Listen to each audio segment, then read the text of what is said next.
La SMEX, Association des exportateurs marocains, a comme attribution d'encadrer, de soutenir et d'accompagner les entreprises exportatrices pour développer et diversifier leurs exportations à l'étranger. Aussi, la SMEX a comme vocation d'améliorer l'environnement des entreprises exportatrices, leur faciliter toutes les procédures, leur fluidifier le commerce transfrontalier et digitaliser tout document physique. Et ce, en travaillant en étroite collaboration avec tous les partenaires publics et privés chargés du contrôle et des formalités administratives aux frontières. Étant donné le développement de plus en plus accéléré des nouvelles technologies, de l'intelligence artificielle et du big data, le rôle de la SMEX, c'est aussi d'anticiper sur ces innovations, de les partager et de les vulgariser auprès des membres pour les aider à s'adapter, de se maintenir et de rester compétitifs. C'est dans ce cadre que nous avons jugé nécessaire d'organiser cette conférence avec PCE Bank of Africa pour donner à nos membres ainsi qu'à nos partenaires la visibilité sur le fonctionnement de la blockchain et son impact positif ou négatif. Il ne m'appartient pas de vous faire une présentation technique sur la blockchain, mais mon souhait c'est juste de planter le décor et laisser le soin aux éminents spécialistes intervenants de partager avec vous les tenants et les aboutissants de la blockchain. Et comment notre pays serait concerné par cette nouvelle technologie qui est appelée à révolutionner le monde, comme l'ont déjà fait auparavant le téléphone portable et Internet. Ça va être la même chose. Le blockchain est une technologie de stockage et de transmission des informations fonctionnant sans organe central de contrôle. Chaque donnée est vérifiée et validée avant d'être regroupée en blocs et de rejoindre une base de données située dans un réseau et les partager avec ses différents utilisateurs sans intermédiaire. Cette technologie blockchain s'impose de plus en plus comme une solution sûre, robuste et efficace. Plusieurs secteurs s'y intéressent et voient dans la blockchain une nouvelle solution pour répondre à la problématique de la traçabilité et de la sécurité. Sa mise en œuvre dans plusieurs domaines d'activité a divisé le monde des affaires. Certains trouvent que c'est une nouvelle technologie qui va permettre d'accroître le commerce international. D'autres, plus pessimistes, voient que la blockchain est une menace qui fera disparaître plusieurs entreprises qui exercent dans l'intermédiation. Il est donc légitime de se poser la question sur les conséquences induites par sa généralisation et qui est censé profiter de cette nouvelle technologie. Est-ce que c'est les pays développés ou les pays du Sud en voie de développement? La question du fossé numérique reste un défi majeur pour les pays en développement. C'est bien d'avoir une technologie qui peut permettre de réduire les coûts, d'avoir accès à des clients, à des acheteurs. Mais si vous n'avez pas d'accès à Internet avec une bonne capacité de bande passante, vous ne pouvez pas bénéficier des opportunités de cette technologie qui peut exacerber les inégalités et creuser le fossé. Il est encore difficile de quantifier les gains générés par la blockchain, mais on estime qu'elle permettra, par ses atouts de traçabilité de la chaîne d'approvisionnement et l'élimination des cas de fraude, de reconquérir la confiance, qui est le capital, la confiance des consommateurs face aux produits importés. Les expérimentations se multiplient et utilisent la blockchain comme moyen de tracer les opérations de produits importés et exportés dans le monde. Dans cette conférence, nous parlerons certainement de la blockchain dans le commerce international, peut-être l'octroi des crédits, étant donné notre partenaire BMCE, Bank of Africa, ainsi que les transports maritimes. La transparence dans le commerce international, notamment dans l'approvisionnement en matières premières, et la preuve d'authenticité constituent un prérequis nécessaire pour garantir la confiance dans les marchés des biens échangés. La blockchain fait partie d'une intention de plus en plus importante dans le secteur du commerce international et dans le transport maritime. Si les projets qui sont en développement aboutissent, la blockchain pourrait être l'avenir de l'infrastructure commerciale et le plus grand disrupteur du secteur des transports maritimes et du commerce international. Une technologie qui permettra de repenser complètement les flux d'informations et de transactions, basés sur la sécurité, la désintermédiation et l'autonomie. En plus, elle est susceptible de révolutionner des secteurs entiers de l'économie tels que la gestion de la chaîne d'approvisionnement, le financement des matières premières, l'assurance et l'énergie, et j'en passe. La blockchain peut être privée comme publique ou être un consortium. Et là, il y a une dimension réglementaire qui est cruciale. Comment réguler? Est-il nécessaire d'avoir une réglementation spécifique à la blockchain? Et ça, ce n'est pas encore des questions qui sont résolues. Rassurez-vous, avec la contribution des experts et des intervenants des deux panels qu'on va avoir le plaisir de bénéficier, avec des experts qui sont venus de l'étranger, notamment des Marocains, nous allons nous efforcer de vous donner un éclairage complet sur cette nouvelle technologie. Après ces présentations, vous aurez tout le loisir de poser des questions, interpeller les intervenants et ainsi créer un débat animé et fructueux. Et vous aurez un débat après chaque panel. Donc nous aurons 2 fois de débat qui sont entrecoupés par une pause café. Je tiens à remercier le partenaire BMCE Bank of Africa et les sponsors Connect Achat ainsi que Euro-Mediterranean Arab Association pour leur contribution qui a permis d'organiser cette manifestation dans les meilleures conditions. J'aurais aussi souhaité remercier des sponsors comme Euler Hermès et Portnet. Je voudrais d'ores et déjà vous remercier pour votre présence et vous dire combien nous sommes heureux de vous accueillir. La SMEX est toujours ouverte à votre disposition. Je remercie également la structure permanente de la SMEX qui a veillé au petit grain pour préparer cette conférence et ainsi vous donner l'occasion d'avoir toute la visibilité sur la blockchain et je vous remercie.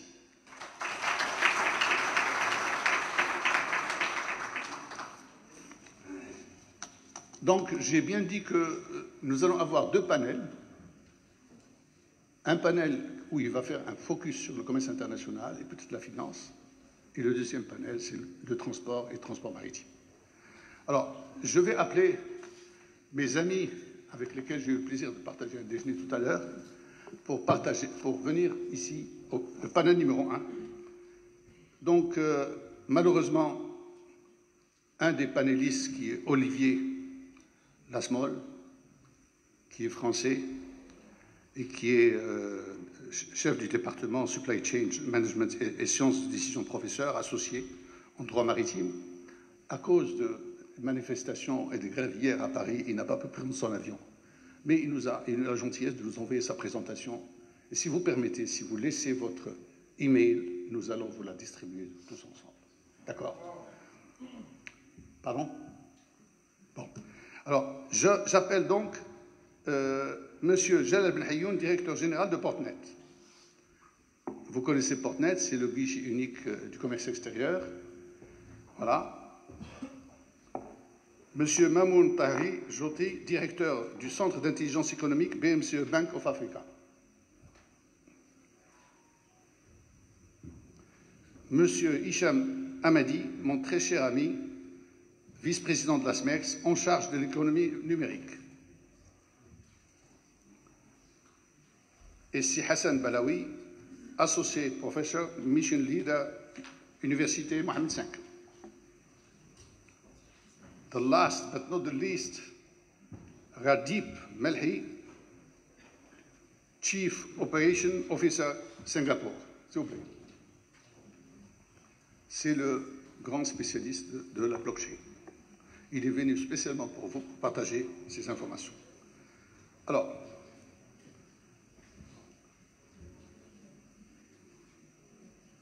Monsieur Mamontaï, est-ce que vous voulez avoir le plaisir de commencer en premier? Et je vous remercie infiniment. Ce que je vous demande à tous, essayez dans la mesure du possible de ne pas dépasser 10 minutes. C'est l'interactivité avec l'audience qui compte le plus. Et ça, je compte sur l'audience pour poser pas mal de questions. Merci.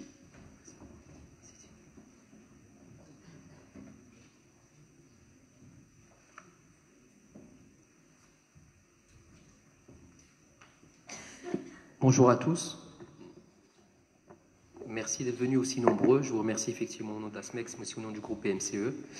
Et j'espère sincèrement que cette contribution pourra vous être profitable, surtout après l'excellente introduction qui, pour moi, a déjà dit beaucoup de choses et qui a vraiment résumé, en fait, le principe de la blockchain. Alors, si je peux me permettre, je vais démarrer, et puis probablement, il y aura de plus amples explications tout à l'heure, mais par vous expliquer, nous, notre compréhension de la blockchain et ensuite, comment elle peut impacter le commerce extérieur, aussi bien sur l'aspect supply chain finance que sur l'aspect de mise à disposition de plateformes pour les PME dans le cadre de l'échange. Alors déjà pour commencer, donc aujourd'hui nous considérons la blockchain comme une évolution marquante au niveau de la notion de tiers de confiance. Depuis en réalité, on va dire depuis le début, on a toujours estimé qu'on avait besoin d'un tiers de confiance qui pouvait assurer la qualité de l'information transmise et qui pouvait assurer, on va dire, comment je veux dire ça, pas la bonne santé, mais en tout cas la bonne préservation de tout ce qui est confié. Donc aujourd'hui, typiquement, les banques sont des tiers de confiance parce qu'elles sont en charge de collecter l'épargne des déposants, de la louer de manière prudente, enfin en respectant la règle prudentielle et réglementaire, donc de la louer en crédit. Donc aujourd'hui, le secteur bancaire est un tiers de confiance et c'est un intermédiaire financier. Donc là, jusqu'à 2 minutes, on était un peu sur la même logique. Et puis, très rapidement, on s'est rendu compte qu'avec la blockchain, on rentre dans un modèle désintermédié. Comme ça a été très bien dit en introduction, c'est-à-dire que nous n'avons plus besoin d'avoir ce fameux tiers de confiance, vu que nous devenons tous des tiers de confiance via des systèmes implantés sur nos ordinateurs ou implantés à ce niveau-là. Et c'est ça ce qui change, c'est-à-dire qu'il n'y a plus d'organe central qui valide, mais il y a une multitude de mini-organes installés dans différents postes qui, eux, valident en permanence et donnent des clés qui valident le process de l'opération. Donc ça, c'est déjà un point central. Aujourd'hui, il y a une question qui se pose effectivement. Donc, comme vous avez vu, entre le papier, l'imprimé et l'ordinateur, aujourd'hui, la question qui se pose, c'est est-ce que la blockchain peut remplacer les traditionnels tiers de confiance ou en tout cas les rendre dans certains cas inutiles? Ça, c'est une véritable question que nous nous posons et que bien évidemment au sein du secteur financier, désolé je touche le câble, je ne dois pas, donc au sein du secteur financier, c'est ce qui nous interpelle. Alors la blockchain, maintenant plus en détail, je vais aller très vite parce qu'on a un spécialiste qui sera infiniment plus performant que moi dans ce domaine. Nous, dans notre démarche de transactions financières, ça peut être du commerce international ou autre chose, vous avez effectivement une initiation entre A et B, entre le point 1 et le point 7, et donc une transaction qui est initiée. Lorsqu'il y a le point 2, donc elle est soumise à un réseau, et les nœuds se mettent en interconnexion. Après, on pourra bien évidemment répondre aux questions, mais ça c'est pour aller vite, surtout pour rentrer sur la partie financière qui pour moi sera plus intéressante. Donc ensuite, il y a un phénomène de minage qui se fait, surtout les transactions sont réunies dans un bloc qui est certifié. Ensuite, ce bloc est rajouté à la blockchain globale et ensuite la transaction est confirmée. De manière plus simple, en fait, on va dire que lorsqu'une opération se produit, un bloc est rajouté à un répertoire central, général partagé par tout le monde, pour certifier que l'opération a bien eu lieu. Et à ce moment-là, donc, elle est confirmée pour entre A et B. Et si je fais des erreurs, bien évidemment, je pense qu'elles seront... Alors, les principaux bénéfices, ils ont été dits tout à l'heure et j'irai vraiment très vite. Il y a effectivement le principe de désintermédiation, comme on vous l'a dit tout à l'heure. Il y a un principe de transparence, vu que la donnée elle est partagée, elle est accessible à tous. Donc en fait, c'est un répertoire qui est partagé entre plusieurs postes, donc je peux y accéder, voir un peu ce qui se passe dedans. Il y a une traçabilité, vu que toutes les opérations sont tracées, et on peut authentifier un document sur l'heure et la date donnée. Il y a une résilience, la solidité, parce que c'est un système qui est partagé entre plusieurs opérateurs. Il y a la vitesse, la transaction ne prend que quelques secondes. Il y a un coût, parce que vu que tout est automatisé, globalement, il n'y a que le coût de l'énergie. Typiquement, dans une opération de blockchain, c'est principalement un coût de l'énergie. Et puis, il y a la sécurité, parce qu'il y a des procédés cryptographiques qui, globalement, sont difficilement altérables, qui fait que l'information, une fois qu'elle est stockée, elle est préservée et c'est très dur de la déloger. Donc là, imaginez-vous que nous, quand on voit, par exemple, dans un secteur bancaire, tout le papier, les archives qui sont stockés chez les prestataires ou chez nous, vous voyez que là, il y a un intérêt réel à avoir effectivement sur certains types d'opérations. J'insiste bien parce que les opérations qui doivent rester quand même centralisées, sur certains types d'opérations, on peut assez aisément se passer de papier et aller sur des répertoires centraux. Maintenant, sur le top 7 des activités qui peuvent être liées à la blockchain. Donc, bien évidemment, c'est ce qu'on a dit, le métier de tiers de confiance. Et dans les métiers de tiers de confiance, vous avez donc les banques, mais aussi les assurances. Alors, il y a un système qui est très simple, par exemple sur les assurances, toujours pour rester dans les métiers financiers. Si vous prenez une police d'assurance sur ces principes de la blockchain, vous pouvez très bien arriver à un moment où, lorsqu'il y a un sinistre, il suffit juste de vérifier le déclenchement de ce sinistre. Alors, un exemple encore plus simple, imaginons notre ami intervenant qui n'a pas pu venir aujourd'hui. Il doit se faire rembourser son billet d'avion parce qu'il n'a pas pu le prendre. Donc, dans le système de blockchain, vous avez une interconnexion des systèmes qui fait que dès qu'on apprend que le vol n'a pas lieu, pour peu qu'il ait pris une assurance contre annulation, automatiquement son compte sera crédité parce que le système aura tapé dans les systèmes de l'aéroport pour voir que l'avion n'est pas parti. Ça, c'est typiquement une notion de tiers de confiance. Vous avez tout ce qui est registre. Alors ça, effectivement, c'est le cadastre des diplômes. Ça, c'est facile à saisir. Les transferts d'actifs, c'est ce qu'on va voir tout à l'heure. Tout ce qui est smart contracts, donc qui exige automatiquement les conditions en termes d'un contrat. Ça, c'est aussi l'exemple de l'avion. Vous avez tout ce qui est process administratif, les transports et la santé. Donc ça, effectivement, c'est des systèmes assez aisés et je pense qu'on pourra rentrer sur les détails tout à l'heure avec les autres partenaires. Maintenant, pour revenir sur le sujet qui nous intéresse, sur la blockchain et le commerce extérieur. Aujourd'hui, si on voit le vrai intérêt de la blockchain, c'est principalement par rapport à l'optimisation des process et sur l'efficacité des échanges extérieurs. C'est là où nous, on sent qu'il y a un vrai plus qui peut se faire sur la blockchain. Plus en détail, on sait qu'aujourd'hui, 20%, par exemple, des coûts inhérents au traitement administratif est lié au fret, les coûts du fret maritime.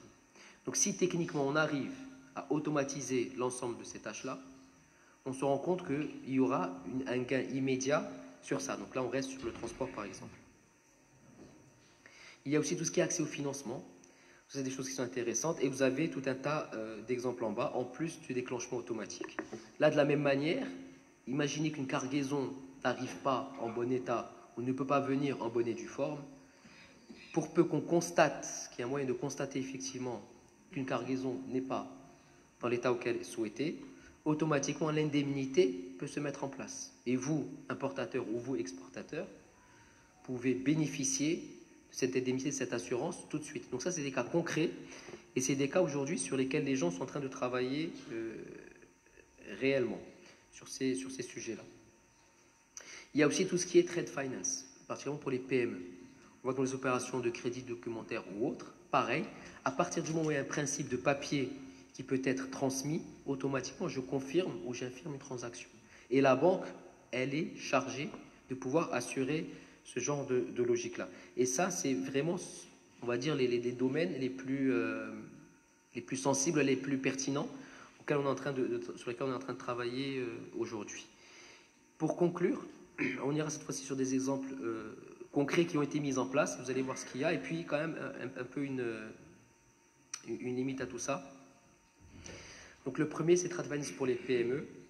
Donc, aujourd'hui, il y a 7 banques qui ont lancé une plateforme pour que les PME puissent accéder à des services de commerce international, donc de la même manière, pour qu'elles puissent financer les opérations. Il y a aussi la possibilité de mise en place de plateformes partagées. C'est-à-dire que comme on parle de... Je cherche le mot qui se développe rapidement. C'est les marketplaces, voilà.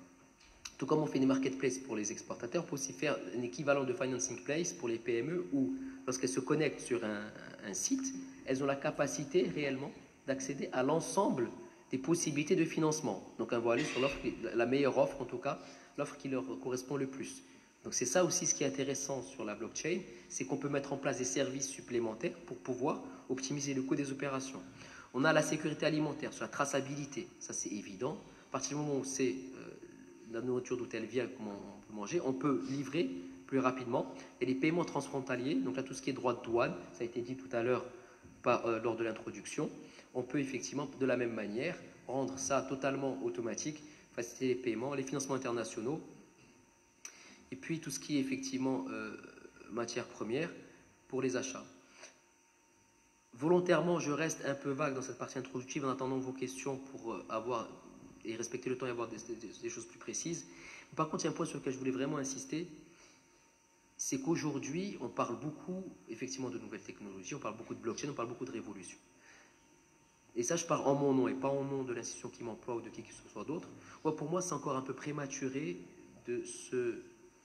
Pas prématuré, mais en tout cas, comment je vais vous dire ça, de pouvoir investir, pas investir massivement, mais pour pouvoir imaginer ce que sera la blockchain de demain. Comme le cabinet Gartner le dit, aujourd'hui, il y a une exubérance irrationnelle. Ce qui veut dire que si vous allez voir, c'est comme ce qui s'est passé dans la bulle Internet du début des années 2000, si vous allez voir tout ce qui est financé au niveau blockchain, la majorité des entreprises qui développent des solutions de blockchain, aujourd'hui, sont plus en difficulté que sont en situation favorable. Parce que c'est très simple, hein, c'est de lourds investissements qui doivent être mis en place, et c'est normal. Tout le monde doit investir lourdement, et sur 10 qui vont investir, on n'a que 3 ou 4 qui vont passer, donc il y en a 6 qui vont perdre. Je ne dis pas que la blockchain n'est pas bonne, ce que je dis, c'est qu'il y a un processus de montée en charge, de montée en puissance progressif qui va se faire dans le temps. Et pour moi, on aura un impact de la blockchain dans notre vie quotidienne, que ce soit entreprise ou particulier, qu'à partir de la fin des années 2020. Ça, c'est un point qu'il faut vraiment garder en tête. Et moi, si j'ai, par rapport à vous, opérateurs, quelque chose à vous dire, c'est aller véritablement sur des choses hyper spécifiques et qui sont tracées. Par exemple, aujourd'hui, les solutions de trade finance, c'est des choses qui sont normales. La banque, elle sait ce qu'il faut, les papiers sont là, donc automatiquement, on peut aller sur ce genre de choses. C'est des choses qui sont plutôt faciles. Tout ce qui est fret maritime, tout ce qui est douanier, tout ce qui est procédurier, là, c'est vraiment des choses qui sont faciles à faire et qui peuvent aller très vite. C'est plutôt ça ce que j'ai envie de vous dire par rapport à ça, et donc d'attendre un peu de voir comment ça va se passer, comment les choses vont évoluer dans le temps. Voilà, je vous remercie beaucoup. Je reste là. Si vous avez des questions maintenant plus en détail, je me ferai un plaisir d'essayer d'y répondre. Merci beaucoup. Merci Simamoun et M. Bank of Africa. C'était très intéressant comme présentation. Mais moi, je pense, en lieu et place des exportateurs, vous avez dit que les facilitations qui vont être offertes par la blockchain peuvent économiser 20% du fret maritime. Et ça, c'est extrêmement intéressant pour les exportateurs de pouvoir bénéficier des frais 20% moins chers pour être plus compétitifs sur l'extérieur. Et je ne retiens que ça, mais bien entendu, il y a beaucoup d'autres choses à développer et on aura l'occasion d'en parler lors du débat. Et je vous remercie infiniment. Vos applaudissements, s'il vous plaît. My dear friend Radip, it's your turn. The floor is yours. And please be short as not exceed the 10 minutes, I told you. Huh? Thank you.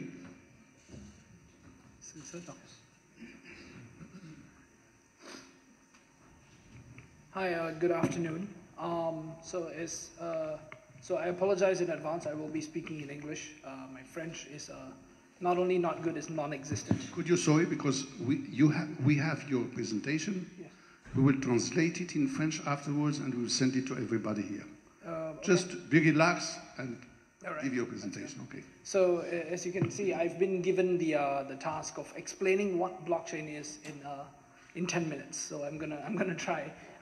This makes me, if I can do it successfully, I consider myself to be among the top academics in the world.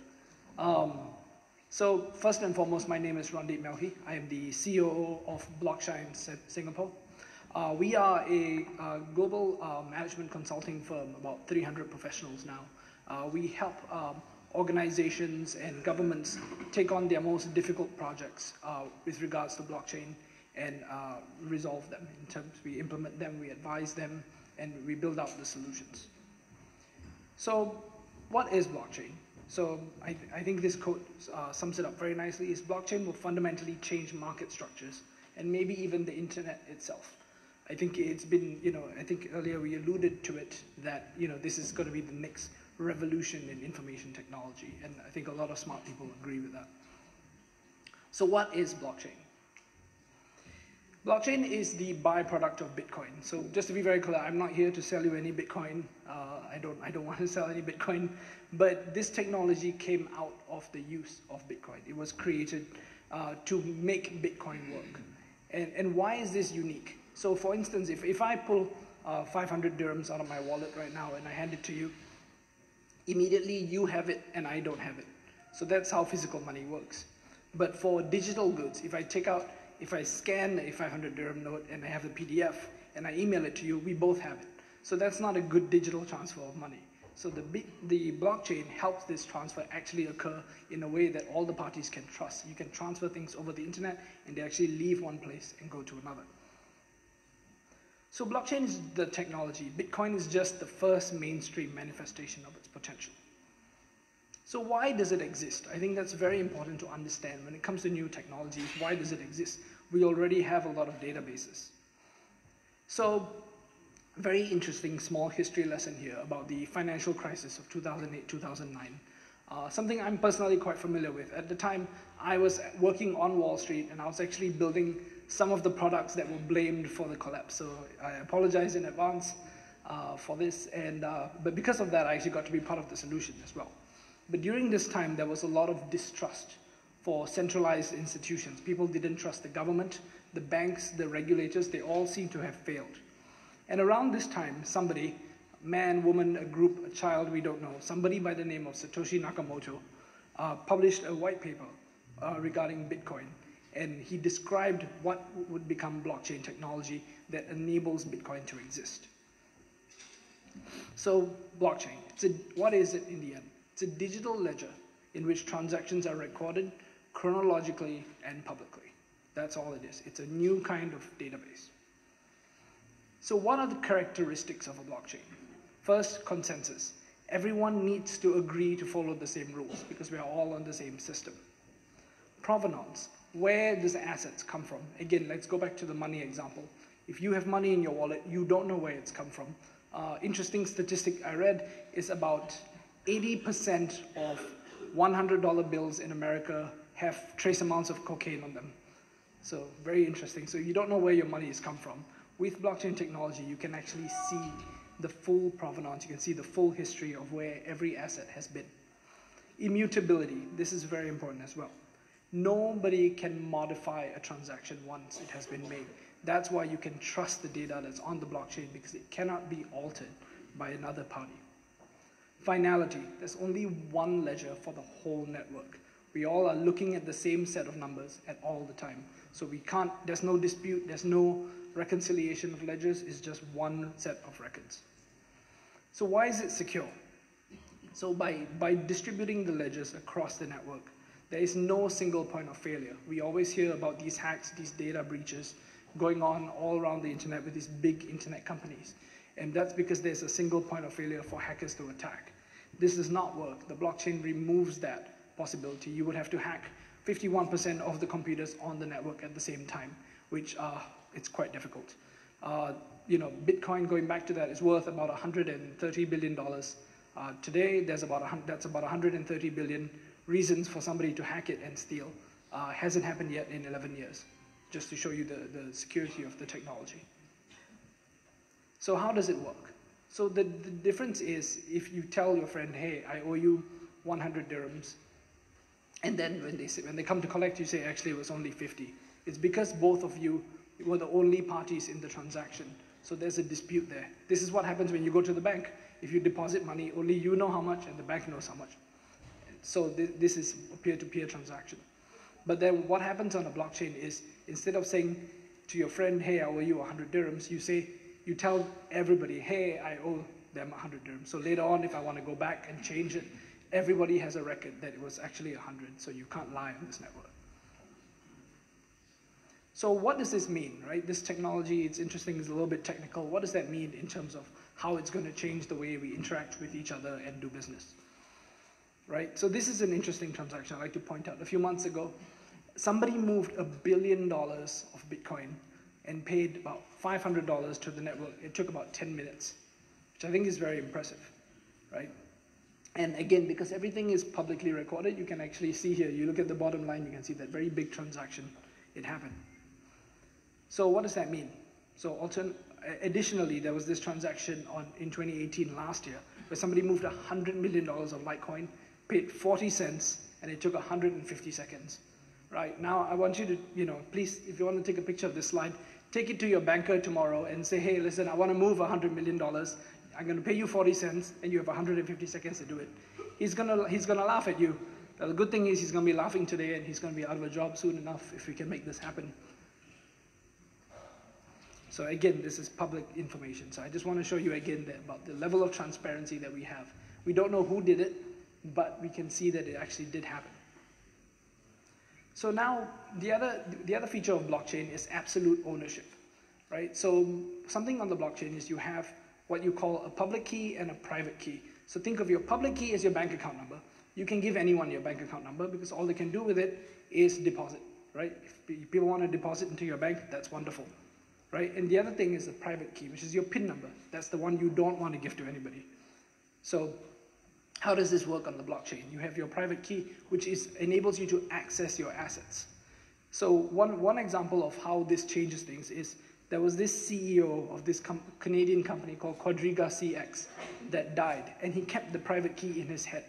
And because of that, they were unable to recover this $140 million in assets. It's a very interesting shift. Again, if this money was sitting in the bank would have just gone, okay, here you go, give it back to the investors. But because that was not the case. Interesting fact, I'm a little suspicious on this one, but this CEO happened to die in a part of India that's actually quite well known for fake death certificates. So there's a lot of suspicion about this $140 million. Interesting story. But so now you're thinking, okay, this is good for criminals, for absolute ownership. But then what about its real life uses? So this is a tweet I really like. It says, these Venezuelan guards, when people were fleeing the country now during the crisis, is they're taking people's gold, people's money at the border, right? This is a real problem that people are having. Because again, remember, private property security is not the same throughout the world. In many places in the world where governments, where groups of people actually can take your property. So this is a scenario in which the blockchain technology would actually do really well. And people can't take your assets from you. Smart contracts. So these are built onto the blockchain, and this is going to be a very big part of what you hear today when we talk about port technology and we talk about logistics.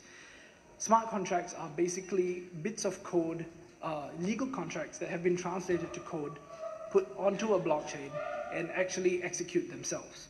So now I've already spoken about a world where bankers are out of a job. Now let's talk about putting lawyers out of a job as well.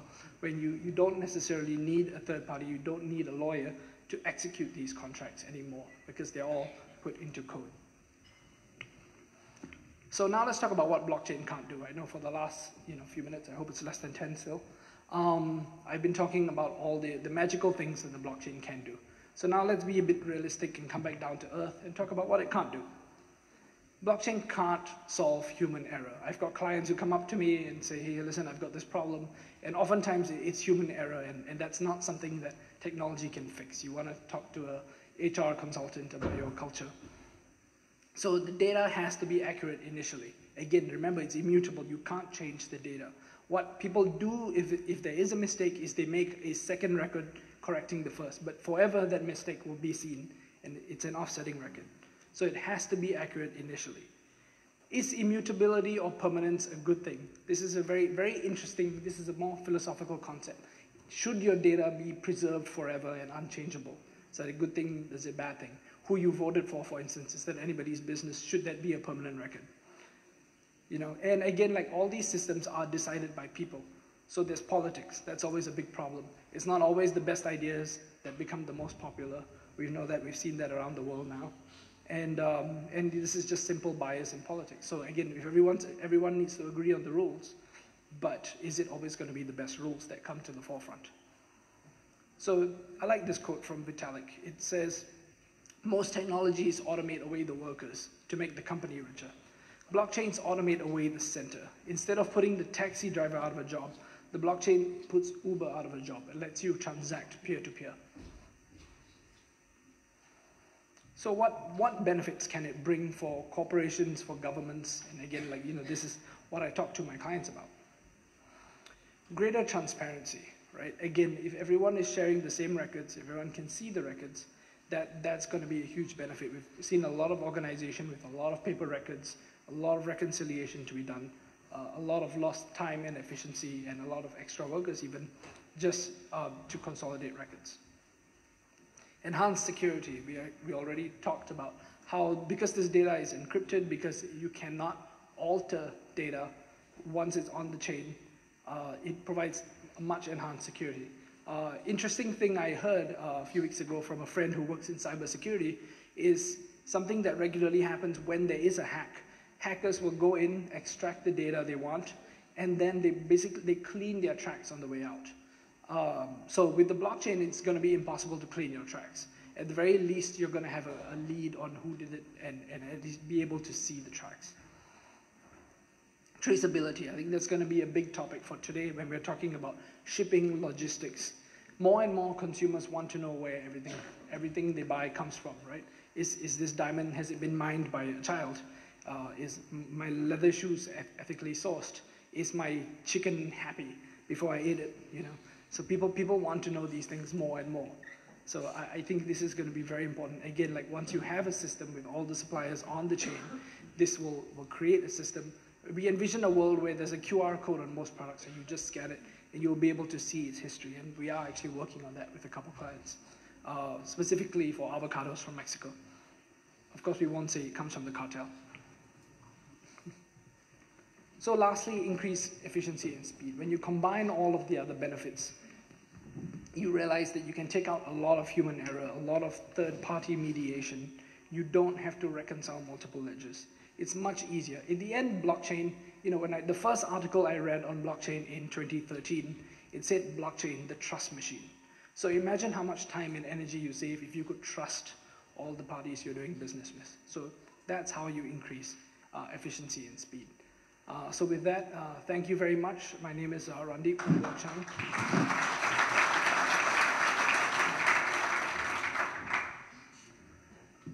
Merci beaucoup, Randeep Melhi, qui est de Blockchain, c'est pas Blockchain, la société Blockchain de Singapour. Le fondement, vous l'avez compris, de la blockchain, c'est créer la confiance pour accroître le commerce. Je vous ai dit que sa présentation était de 20 minutes et je lui ai demandé d'essayer de raccourcir pour le faire en 10 minutes. Merci d'avoir respecté le temps. Mais allons essayer de la traduire, la présentation de 20 minutes, et vous la présenter parce qu'elle est très intéressante et la SMEX a comme habitude de partager l'information avec ses membres. Maintenant, je vais vous présenter un que j'adore, j'aime bien, c'est mon ami Hicham Hamadi, vice-président de la SMEX, en charge de l'économie numérique. Je le vois rarement, mais je le vois soit avec les réunions du comité exécutif, soit lorsque j'organise un séminaire de blockchain. Donc je dois en faire toutes les semaines, comme ça je te vois souvent. Alors, c'est Hicham, à toi la parole. Bonjour, donc oui, mon nom est Hicham Hamadi, je suis vice-président de la SMEX et accessoirement président de Hitch Maroc. Hitch, pour ceux qui ne la connaissent pas, c'est l'application qui vous permet d'avoir des taxis facilement à partir de votre smartphone. And also, I'm issuing points in my loyalty program. Perhaps I have to issue some bitcoins. We'll have to discuss that after. Mon propos ne sera pas technique. Je pense que c'est une technologie assez complexe. Mais je veux qu'on regarde les technologies de rupture, comment ils ont changé les écosystèmes et comment ils ont changé notre manière d'appréhender le business. Alors, le premier secteur que je vais citer, c'est le secteur du tourisme, avec l'hôtellerie qui a été, on va dire, attaqué 2 fois. La première fois par les Booking, Expedia, TripAdvisor, donc la première révolution, qui a fait qu'une grande partie de la valeur a été déplacée vers ces plateformes. C'est entre 15 et 25% de la valeur qui a été générée grâce à ces plateformes. Et puis après, ils se sont remis aux nouvelles technologies, le e-commerce, les réservations online, et derrière, hop, la deuxième révolution à travers Airbnb. Airbnb, actuellement, enfin, en une nuit, ils font un volume qui dépasse les 5 premiers hôteliers du monde. Airbnb, en capitalisation, dépasse la valeur de Accor, qui a des murs, qui a énormément d'hôtels. Et puis après, cette révolution a dépassé ce secteur et a touché d'autres secteurs, notamment celui de la mobilité dans lequel je travaille. Vous connaissez Uber, le concept de dire vous avez une voiture, vous pouvez partager un trajet avec quelqu'un et que ce trajet est monnayé, ça vous permet de générer de l'argent.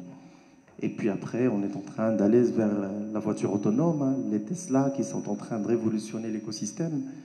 Une voiture connectée n'est pas simplement une voiture qui se conduit toute seule. C'est une voiture pour laquelle vous n'allez pas souscrire à une police d'assurance. C'est une voiture que le concessionnaire, c'est lui qui va acheter la police d'assurance. La responsabilité ne vous incombe plus de conduire. Elle est la responsabilité de l'intelligence artificielle dedans. Et donc ça change tout le business et toute la partie, on va dire, intermédiaire. Et toutes ces révolutions ne sont pas venues parce qu'il y avait de la technologie. Non. Le driver n'était pas technologique. Le driver, c'est le gain d'opportunité. Qu'est-ce qui fait que les gens se sont attaqués à ces business? C'est pour, on parle énormément d'intermédiaires, les tiers de confiance. C'est pour faire en sorte à ce qu'on déplace une masse d'argent d'un intermédiaire à un autre. Uber l'a compris, Airbnb l'a compris, les plateformes de réservation en ligne l'ont compris. Donc, c'est des gains d'opportunité.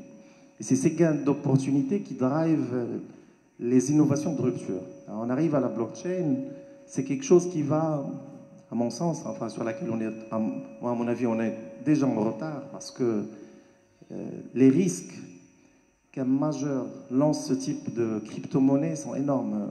Vous avez tous vu l'annonce de Facebook qui disait qu'elle allait lancer sa crypto-monnaie Libra. Et si demain, les 12 millions de Marocains qui sont sur Facebook détiennent de la Libra, l'office d'échange ne sert plus à rien. Hein. L'argent, elle circulera sans que personne ne puisse identifier ou bloquer ou quoi que ce soit. Vous avez vu le 1 milliard de dollars qui s'est déplacé avec 10 cents. Donc c'est quelque chose qui tout de suite va nous rattraper. Donc il va falloir qu'on puisse nous réfléchir en tant qu'État, quelle serait notre position par rapport à cela. Il y a la Chine qui lance sa crypto-monnaie, il y en a d'autres qui le font. Et le dernier bastion, c'est le secteur financier. Le secteur financier, il a subi beaucoup de révolutions, mais en termes de produits, sophistication de produits. Hein. On a vu les subprimes, la crise que ça a généré. Et c'est la première fois où probablement, ça a commencé il y a 5-6 ans, maintenant c'est mature, où il y a une vraie révolution technologique qui va toucher d'une manière fondamentale notre rapport aux banques et notre rapport aux banques centrales. Donc c'est quelque chose qui, à mon sens, arrivera rapidement et il va falloir qu'on s'y mette. Alors, qu'est-ce qu'elle a de si magique? Parce que c'est une monnaie comme une autre. Mais la magie de cette monnaie, c'est qu'elle est très démocratique. Celui qui l'émet, on est tous démocratiques face à cette monnaie parce qu'elle se base sur un seul élément, c'est la connaissance. Celui qui est capable de résoudre un problème informatique avec du codage et de la ressource machine qu'il peut utiliser est capable d'en gagner. Et aujourd'hui, c'est un élément complètement démocratisé. Au Maroc, en Angola, ou au Kenya, ou encore en Côte d'Ivoire, on accède aux mêmes ressources technologiques que le CTO de Google. On accède aux mêmes machines, on accède aux mêmes technologies, on accède aux mêmes technologies de drones. En fait, on a accès à tout. Et donc, cette monnaie, on est tous capables, si on s'y met, il va falloir être compétent, enfin, faire son homework, capable d'en gagner. Et donc, c'est ce qui la rend intéressante. Et surtout, en termes de maîtrise d'inflation, la planche à billets n'est plus. Parce que la vraie crainte, pourquoi elle est arrivée, c'était à l'avènement des subprimes, c'est qu'il n'y a plus de confiance et que les gens se sont dit, il nous faut d'autres systèmes qui nous permettent d'avoir la traçabilité et puis après maîtriser l'émission et tout. Donc c'est quelque chose qui va, à mon sens, arriver rapidement. Il va falloir qu'on se positionne. Moi, mon rêve le plus fou, au-delà d'émettre des bitcoins, c'est qu'imaginons, et là je vais titiller mon ami qui est dans Portnet, imaginons un port qui est complètement digitalisé. Imaginons qu'on puisse tracer un produit avec de la blockchain dès le départ. Imaginons qu'à partir de votre mobile, vous pouvez avoir accès au bateau le plus proche qui passe à côté des côtes et que vous avez une petite fiole à envoyer Zittergan, autre chose, et que vous arrivez dans le port, à partir de votre mobile, vous allez générer cette blockchain et donc tracer le produit, vous allez payer avec une crypto-monnaie, vous arrivez dans un casier, vous mettez le produit, vous fermez le casier, le bateau, il arrive, il amarre, il rentre, il est payé. Vous payez les frais de douane, bien sûr, ce qu'il faut. Vous payez Portnet aussi. Il ouvre le casier, il la prend, il la met. Et donc, ça change toute notre relation à la logistique. Actuellement, pour le faire, pour exporter un produit, il faut se lever très tôt. Il faut avoir des experts autour de soi, des intermédiaires qui vont gérer toute la partie documents, et puis après la traçabilité et tout. Et donc c'est quelque chose qui va révolutionner notre manière d'appréhender le commerce. Non seulement du temps réel en termes de transmission de monnaie, mais surtout, d'aller sur, je vais utiliser un mot que je n'aime pas parce que c'est mon concurrent, d'ubérisation de ce domaine. Itchisation ne marche pas, c'est pour ça que je dis ubérisation.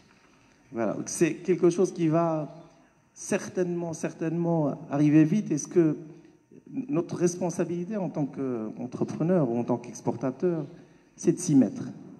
Et il va falloir qu'on trouve le moyen qu'on puisse générer notre propre crypto-monnaie et de se dire, il nous faut une organisation d'abord, parce que quand on regarde au niveau mondial, chaque pays s'est doté de sa propre organisation, parce que cette monnaie, pour qu'elle ait de l'argent, enfin, il y a quelque part, on va mettre la valeur en dollars, en dirhams, en ce que vous voulez, parce qu'en générant une crypto-monnaie, à un moment, si vous voulez sortir d'un écosystème d'échange de crypto-monnaie, il va falloir avoir d'autres monnaies.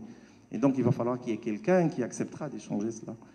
Donc, il faut qu'on se dote de cela, premièrement. Et c'est une initiative qu'on doit prendre. Et puis après, nous, en tant qu'entreprise, il faut qu'on l'adopte. Alors, l'adopter, je ne sais pas dans quelle mesure elle peut être faite dans plusieurs secteurs, mais en tout cas dans le mien, il a bien cité les transactions de transport, c'est quelque chose sur laquelle on doit y être.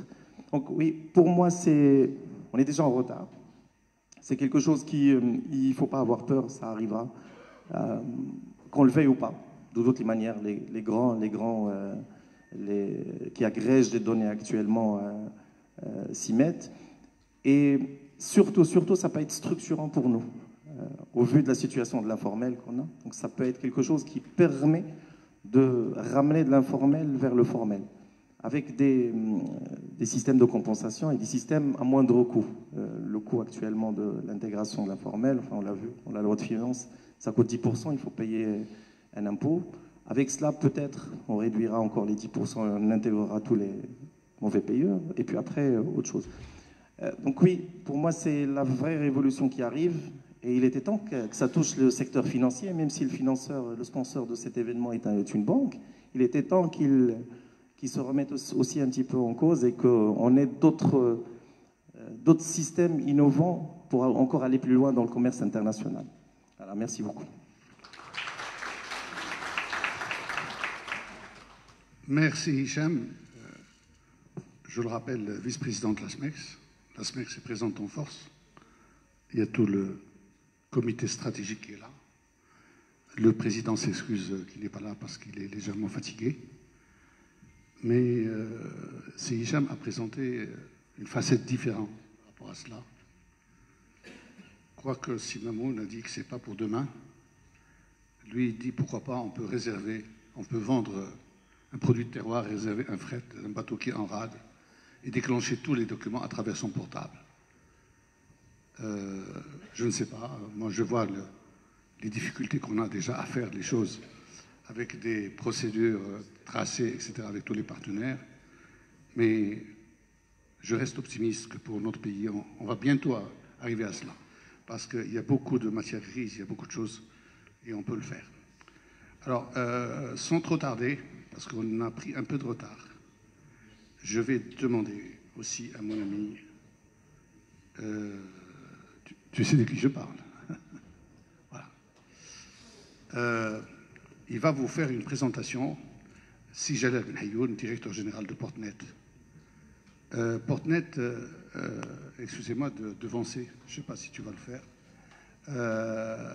Portnet est le guichet unique du commerce extérieur, donc c'était naturel qu'il soit là et qu'il soit parmi le panel pour nous donner son point de vue sur la blockchain, quoique dans le deuxième panel, nous allons avoir M. Aouzi qui, lui, va présenter le côté technique. Mais avec tous les partenaires, et je l'ai dit dans mon mot d'introduction, les partenaires ont fait un excellent travail de facilitation de procédure. La douane est présente, certains organismes de contrôle sont là, nos amis de TMSA.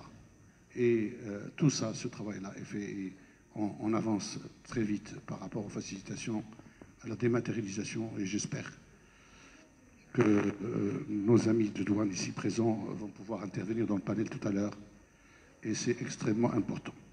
Donc, si Jalal, à toi la parole, s'il te plaît. Non, ça ira. On n'avait pas de présentation.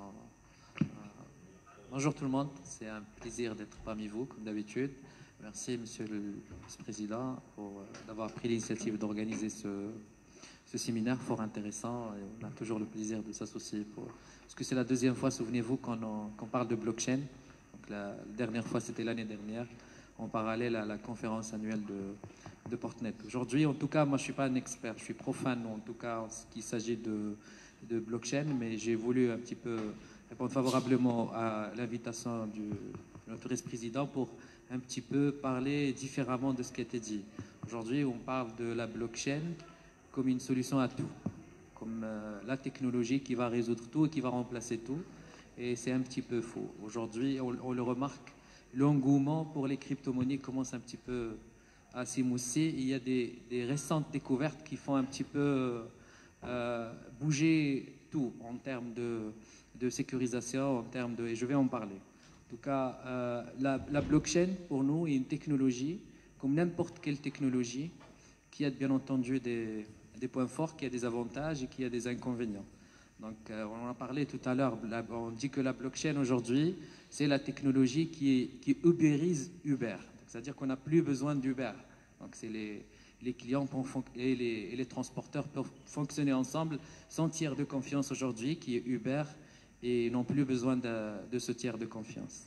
Le message que j'ai à passer, c'est que, pourquoi j'ai dit c'est une technologie comme n'importe quelle technologie, c'est quand on veut faire le choix d'une technologie, on doit considérer plusieurs aspects et comparer par rapport à l'efficience, par rapport au coût, par rapport à l'environnement aujourd'hui qui devient un aspect très important où la blockchain n'est pas très forte aujourd'hui.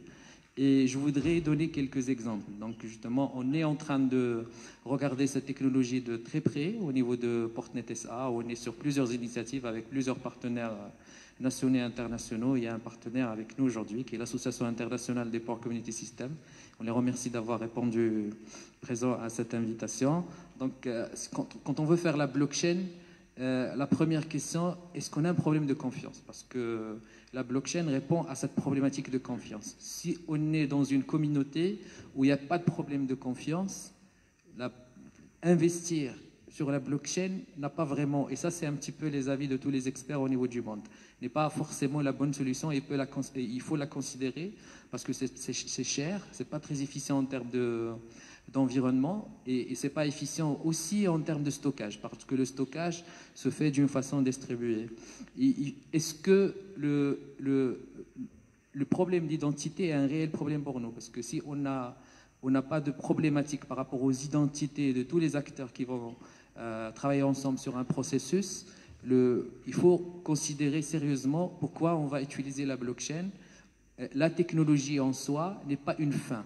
La technologie est là pour résoudre un problème opérationnel, pour dématérialiser un process, pour apporter de la valeur ajoutée, ainsi de suite.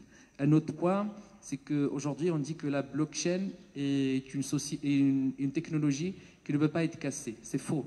Les dernières révélations aujourd'hui, avec la venue des ordinateurs quantiques qui devient vraiment une réalité, on a vu récemment Google qui a annoncé que des opérations de calcul qui peuvent prendre plus de 10 000 années, aujourd'hui, ont été faites en moins de 200 secondes. Et comme vous savez, la blockchain est basée sur le cryptage clé publique, clé privée, avec une longueur, et aujourd'hui, ça peut être cassé très très facilement. On parle de la blockchain comme une technologie d'avenir. La technologie est une réalité aujourd'hui. Il y a des produits qui sont vraiment sur lesquels il y a des capitalisations énormes. Et moi, je crois sincèrement que même les ordinateurs quantiques est une technologie aujourd'hui qui est réelle. Ce n'est pas de demain. On parle des choses qu'on est capable de faire aujourd'hui. Et il y a des acteurs dans le monde qui sont capables de casser ces algorithmes de cryptage sans aucun problème. Donc, la blockchain est une technologie basée sur la distribution du stockage. Et là, il y a un problème de fond qu'il faut considérer, parce qu'il faut considérer le cadre qui est derrière. Est-ce qu'on accepte à ce que nos données, et notre ami de Singapour a présenté un petit peu le registre public, soient stockées ailleurs, c'est un autre, parce que c'est ça le principe de la blockchain. Même s'ils sont cryptés, ils sont sécurisés, est-ce qu'on va accepter le risque à ce que quelqu'un puisse casser ce cryptage et accéder à toutes nos données? Ça, il faut décider en connaissance de cause. Il y a un autre problème qui est le fait de ne pas pouvoir modifier. Comme vous savez, c'est une technologie, chaque technologie est faite par les humains. Il y a un risque d'avoir des bugs, il y a un risque d'avoir des problèmes de développement, et ça, c'est un grand inconvénient de la blockchain. Quand on trouve un bug, et ça s'est produit dernièrement sur Ethereum, sur Bitcoin, la seule solution, c'est de tout remplacer, se remplacer de toute la chaîne. Et c'est ce qu'on appelle le hard fork. C'est la seule solution. On n'a pas le droit à l'erreur. Le système doit être parfait dès le départ, sauf qu'il n'existe pas un système qui soit parfait. Donc, ça, c'est aussi à considérer. Donc, la blockchain n'enlève pas le tiers de confiance. La blockchain fait un shift par rapport à la question de tiers de confiance. Aujourd'hui, vous faites confiance à des institutions, vous faites des confiances à des êtres humains, à des personnes. On travaille avec la blockchain, vous allez faire confiance à une technologie qui est faite par les humains. Derrière, il n'y a pas d'institution. Et vous allez faire confiance aux algorithmes, au software qui est développé, aux protocoles réseau qui sont échangés. Il faut l'analyser. Donc, c'est juste la cartographie de risque quand vous choisissez une technologie qui doit être analysée, qui doit être faite autrement, et on doit décider en connaissance de cause. Il y a un autre point qui est relatif à la réglementation aujourd'hui. Il n'y a pas de réglementation autour, et puis il n'y a pas cette notion de seconde chance. Je me souviens que dans une autre vie, je travaillais dans l'interbancaire, on a mis un système de compensation entre l'ensemble de la place bancaire pour compenser un chèque, pour un virement, c'est des transactions qui sont transmises entre banques. Et puis, puisque c'est basé sur des choses technologiques qui sont faites par des humains, des fois ça arrive qu'une banque envoie un fichier de virement double. Il y a un fichier qui peut contenir des millions de dirhams, qui peut contenir 10 milliards. Si vous faites ça dans la blockchain, il n'y a pas de seconde chance. Il n'y a pas de filet derrière qui peut vous rattraper. Et on a entendu le cas du monsieur qui est mort, qui avait le code PIN dans la tête, et personne ne peut récupérer après les fonds qui étaient là. Donc ça, c'est aussi un élément de risque très très important à analyser. Je ne sais pas de vous faire peur, mais c'est juste de décider en connaissance de cause et de mettre derrière tout l'arsenal, tous les frameworks derrière pour analyser un petit peu la technologie et mettre les garde-fous. Il faut l'utiliser. On est forcé de l'utiliser aujourd'hui. Tout le monde l'utilise, mais il ne suffit pas d'utiliser la technologie. Il faut mettre à côté tout ce qu'il faut pour que la technologie soit un succès. J'ai parlé de ça. La réversibilité qui pose un problème, j'en ai parlé. Et puis, un seul point qui reste, c'est le droit à l'oubli. Mon ami, on a parlé un petit peu. Il y a un grand problème aujourd'hui avec la conception d'Internet. C'est qu'à chaque fois que vous rentrez dans Internet, vous laissez des traces. Et ces traces ne sont jamais effacées. La blockchain, c'est pareil. Quand vous utilisez, vous mettez une transaction, vous n'avez pas ce droit à l'oubli. Avec les nouvelles réglementations telles que la GPDR en Europe, C'est un droit aujourd'hui qui est un droit humain. Toute personne a le droit d'être oubliée, d'effacer ses traces sur un système quand il demande, ainsi de suite. Donc la blockchain, c'est un gros problème qui doit être adressé par la réglementation. J'ai dit, je ne suis pas un expert, mais c'est des questionnements qu'on se pose, nous, par rapport à plusieurs cas qu'on est en train d'analyser pour l'utilisation de la blockchain. Et j'aimerais bien avoir la contribution de nos amis, les experts, par rapport à ces points-là, si on peut avoir des éléments de réponse. Merci beaucoup.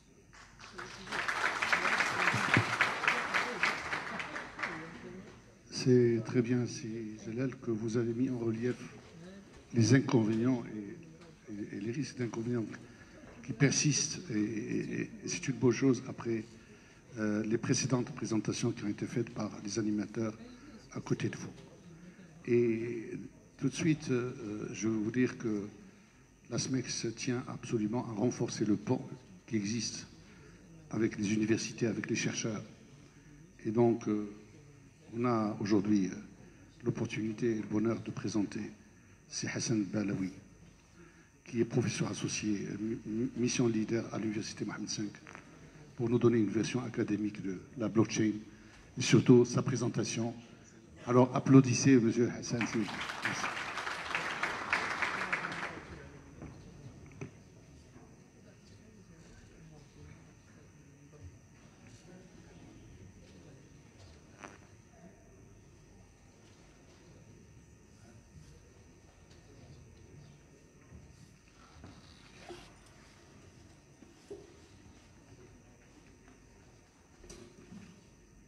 Bonjour, merci beaucoup, merci pour cette opportunité de montrer un peu que le milieu académique au Maroc est présent sur ce sujet. Ah, le micro, pardon. Je dois courber le dos? Non, je ne sais pas. Bon, je disais merci pour cette opportunité. Je m'appelle Hassan Balawi, je suis professeur de mathématiques à l'Université Mohamed VI.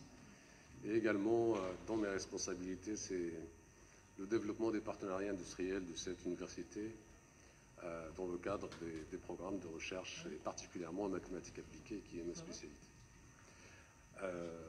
Merci à l'ASMEX pour cette occasion, pour vous parler de la blockchain. Alors, j'ai prévu une présentation qui dure un peu plus de 10 minutes, mais je vais essayer de la faire rapidement. Alors, en vous donnant une brève... Pardon, je préfère ça. Ça c'est mieux, oui. Alors, une brève introduction sur ce que c'est que la blockchain, de ses origines, et ce que c'est que vraiment la technologie blockchain. Ça a été dit, je ne vais pas y revenir sur certaines choses, et quels sont, à mon sens, ou plutôt ce que la communauté partage comme étant les fondamentaux et les piliers sur lesquels cette technologie repose, et son mode de gouvernance, parce que c'est très particulier en fonction de quel type de blockchain on veut utiliser, il y a un mode de gouvernance qui est différent. Et à la fin, je vais vous donner un des slides que je pense le plus important, qui va essayer de répondre à certaines questions. Dans quel cas la blockchain ou la technologie blockchain fait sens? Donc, au tout début, il y avait la monnaie. Donc, depuis la création de la monnaie, l'imagination de la monnaie, que ce soit primitive, fiduciaire ou scripturale, on a toujours imaginé quelque chose pour matérialiser les transactions et un support sur lequel on a confiance par des organismes centraux, style les États ou les banques.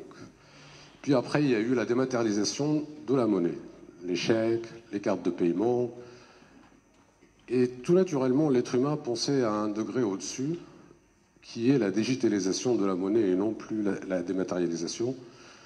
Et donc, c'est en 1990, il y a eu les premières tentatives de création de monnaie digitale, bien avant Bitcoin. Ça a été fait par un mathématicien, David Lichon, qui a créé DigiCash et a commencé à imaginer un protocole déjà de partage de cette monnaie. Cette monnaie était juste une série de chiffres représentant un grand nombre, mais le problème qui se posait, on peut l'imaginer déjà, parce que si c'est juste un nombre qu'on transfère d'un ordinateur à un autre, on peut dépenser la même somme plusieurs fois, et du coup, on n'a plus la sécurité. Et donc, il a imaginé un registre central pour enregistrer toutes les transactions. Mais ça ne répondait pas à à la volonté des chercheurs qui était de s'affranchir, vraiment, s'affranchir, se libérer de l'autorité centrale de contrôle ou la personne ou le tiers de confiance. C'est uniquement en 2008, et ça a été dit avant, par Satoshi Nakamoto. On ne sait pas qui c'est, si c'est une personne, un groupe, à l'issue de la crise financière, et ils ont sorti un article, il y a un protocole qui s'appelle Bitcoin et Peer-to-Peer Electronic Cash System, et ça a été en 2008, et sa mise en place effective, d'ailleurs, je l'ai mise, la blockchain de Bitcoin a été lancée officiellement le 3 janvier 2009 à 18h15.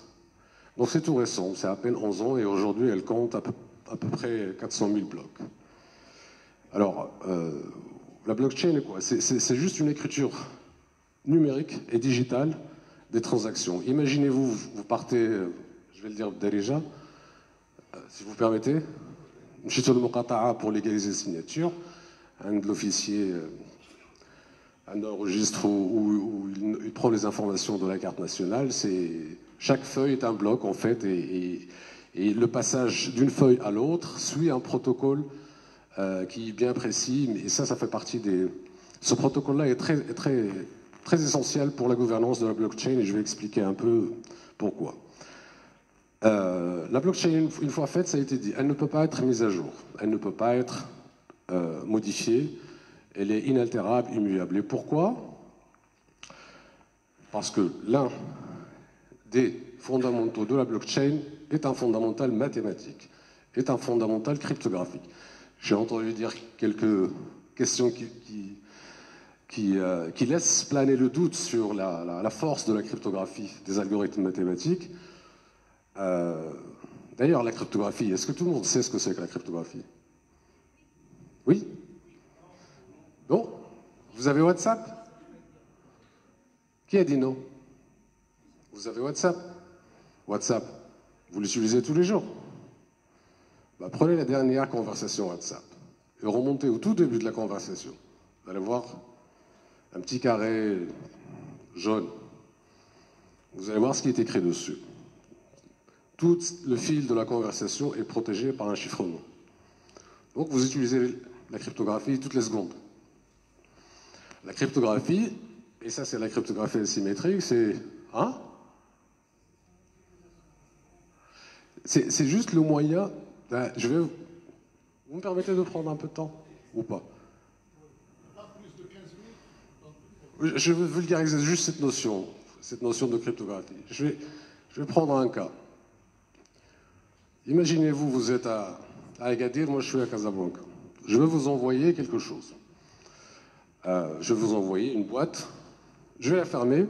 Imaginez qu'il n'y a pas toute la technologie actuelle. Hein. Je vais prendre la boîte, je vais mettre une chaîne et un cadenas. Je ferme le cadenas. Je garde la clé. J'envoie le paquet avec la poste. Vous allez le recevoir. Vous ne pouvez pas l'ouvrir parce que vous n'avez pas la clé, c'est moi qui ai la clé. D'accord? Qu'est-ce que vous allez faire? Ça me le renvoyer, mais le plus intelligent à faire, c'est mettre une autre chaîne, un autre cadenas. Vous le renvoyez. Moi, j'ai deux cadenas. Quand vous l'envoyez, j'ai deux cadenas. Mais j'ai qu'une clé. J'ouvre mon cadenas. La boîte, elle reste fermée, mais avec votre clé. Je vous la renvoie. Dans ce cas-là, vous la recevez, vous avez votre clé avec votre cadenas. Donc, ce que je viens de dire là, si vous voyez bien, ça, c'est un peu de la cryptographie, sauf qu'on le traduit mathématiquement, et c'est utilisé dans un programme qui est pour vous une boîte noire, vous ne voyez pas le fonctionnement. Ça, c'est à la fois sur les consultations des pages Internet ou WhatsApp. Et ça, c'est un des fondamentaux de la cryptographie, de la blockchain. Sauf que les algorithmes qui sont utilisés sont très puissants, très durs à craquer, même avec les ordinateurs quantiques. Et même s'il y a les ordinateurs quantiques, il y a de la cryptographie quantique qui est en développement. L'ordinateur quantique est aussi en développement. Voilà, donc il y a cet aspect mathématique qui donne la sécurité, et il y a un aspect technologique à la blockchain, qui est un système, une base de données distribuée, où tout le monde est au même niveau. C'est un peu une vision communiste même du partage de l'information, parce que tout le monde est sur le même piédestal. Tout le monde, à partir du moment qu'on est membre dans la blockchain, on est tous au même niveau d'égalité de droit et d'accès. Et il y a une composante sociologique, effectivement, à cause de cet effet-là. Bon, donc, ouais, les deux fondamentaux sont combinés. Donc cela pose effectivement un certain nombre de questions politiques, juridiques, mais aussi scientifiques, en termes de la gestion et de protocole. Ce qu'elle peut offrir, mes collègues en ont parlé, les défis aussi, mais le mode de gouvernance est important parce que la transmission des transactions entre les acteurs, elle est cryptée. Les transactions possèdent une empreinte digitale, c'est-à-dire l'empreinte digitale, moi je ne vais pas rentrer ce que c'est que la HAS, ce sont des transformations qui permettent de prendre n'importe quel élément digital de n'importe quelle taille et lui donner une taille unique. Ça c'est l'empreinte digitale, c'est aussi utilisé. Et les transactions sont inaltérables. Et pour cela on a trois types, deux grandes familles de blockchain, les blockchains privés, le blockchain hybride ou privé. Et le mode de gouvernance et le protocole de consensus est très, très important. J'en ai cité quelques-uns, parmi les plus connus, les deux premiers, Proof of Work et Practical Byzantine Fault Tolerance, qui sont utilisés par les trois plus grandes blockchains actuellement qui existent. Et ça, justement, c'est essayer de répondre à dans quelle situation la blockchain peut répondre à une question industrielle ou qui fait sens. Donc la première chose, c'est, moi je suis patron d'entreprise, je me pose la question par rapport à une transaction ou par rapport à que je vais décrire un état que je veux décrire dans un registre, est-ce que je dois le stocker ou pas? Y a-t-il plusieurs acteurs qui peuvent décrire l'état? Existe-t-il un tiers de confiance? Est-ce que tous les acteurs sont connus? A-t-on confiance dans tous les acteurs? Doit-on vérifier l'état de manière publique ou privée? Cela vous donne un certain choix. En tout cas, la blockchain ne répond pas à toutes les questions industrielles. Et ça, c'est une tentative de réponse à cette question. Et je finirai par les principales blockchains qui sont connues aujourd'hui. Comme la première, c'est pour Bitcoin, Ethereum, et Hyperledger, qui est un open source réservé pour beaucoup de monde. Et à la fin, en 2 secondes, l'écosystème autour de cette blockchain. Alors vous avez au centre tous les protocoles blockchain de base qui sont aujourd'hui connus. Et en deuxième couche, les couches technologiques pour supporter ces protocoles. Et à la fin, les boîtes de services, si j'ose dire, qui vendent la blockchain comme un service. Et dernière couche, les utilisateurs, que ce soit les organisations publiques, privées, les individus, les États. Voilà. J'espère que j'ai respecté le temps et je vous remercie.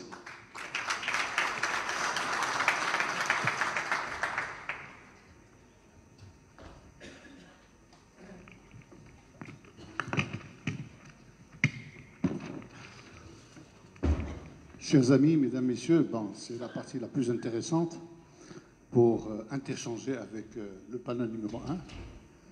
Vous avez écouté les présentations une à une.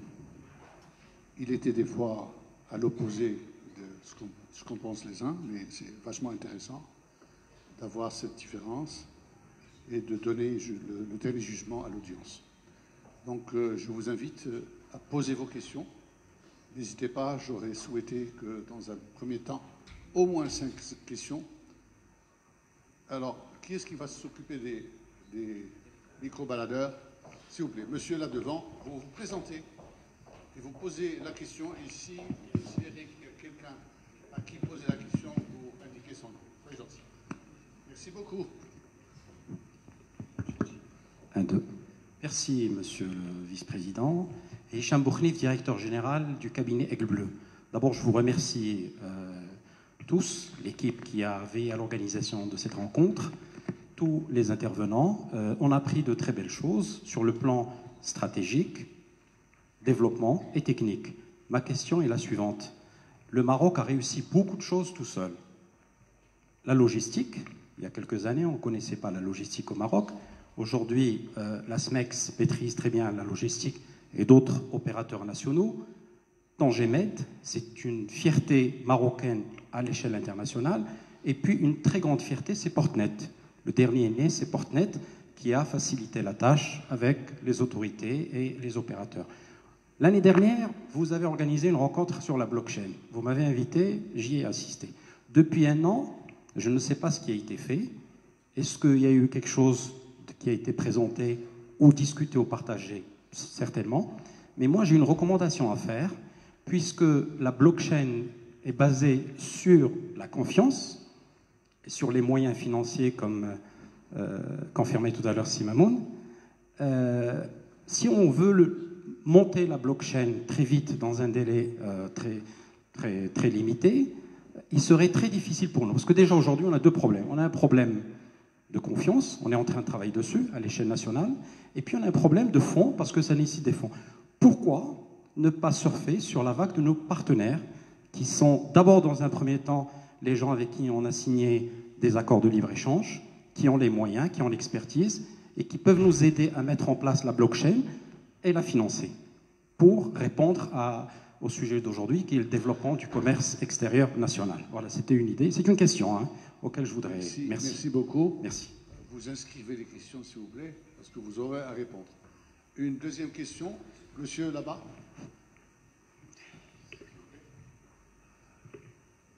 Merci. Hicham Elkmoui, journaliste à la Vieco. J'ai deux questions. La première est une question technique, très simple. Par où on accède à la blockchain? C'est-à-dire, est-ce qu'il y a une interface par laquelle on accède à la blockchain? La deuxième question, je la pose pour contextualiser un peu le débat. Puisque on est loin, ou c'est encore prématuré au Maroc de parler, comme vous avez dit, de parler de blockchain, quelles sont les étapes qu'on doit suivre pour mettre en place, si je peux l'exprimer ainsi, un écosystème blockchain? C'est-à-dire, qu'est-ce qu'il faut faire? J'imagine qu'il faut commencer par le cadre légal. Et puisque ce n'est pas très simple de mettre en place une loi, quelle est la partie ou l'organisation ou le ministère qui doit s'occuper de ça? C'est-à-dire qu'il doit s'occuper de proposer un cadre légal. Merci. Merci. Nous avons déjà 3 questions. Ceci, ici devant. Un micro, s'il vous plaît. Présentez-vous, gens qui ne vous connaissent pas. Souci, président de la commission commerce extérieur et accords commerciaux à la CGM. Je voudrais poser ma question au deuxième intervenant. L'intitulé, c'était « Que signifie la blockchain pour l'Afrique ?» Je n'ai pas perçu, au moment de la présentation, quelque chose qui soit spécifique pour l'Afrique. C'est-à-dire que c'est une présentation pour l'ensemble. Et donc, je voudrais juste lui poser la question, est-ce qu'il y aurait des enjeux particuliers pour l'Afrique? Et est-ce que, c'est le cas pour l'Afrique ou pour d'autres régions, est-ce que lorsqu'on n'est pas très développé en termes de technologie, est-ce que c'est une aubaine pour faire des raccourcis ou bien c'est un problème? Merci. C'est Adi, je peux te demander de traduire la question pour notre ami?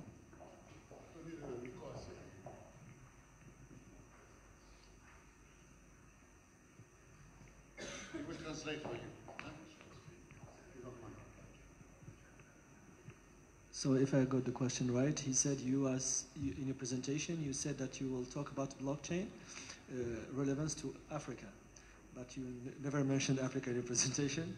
And second is, since he's proposing that we are behind in as far as blockchain implementation and use in Africa, is this an advantage for us because we will start from a green field, not a gray field? Alors, did you got it? Yeah? Alors, une dernière question, comme ça on fait une série de 5, s'il vous plaît. Monsieur là-bas.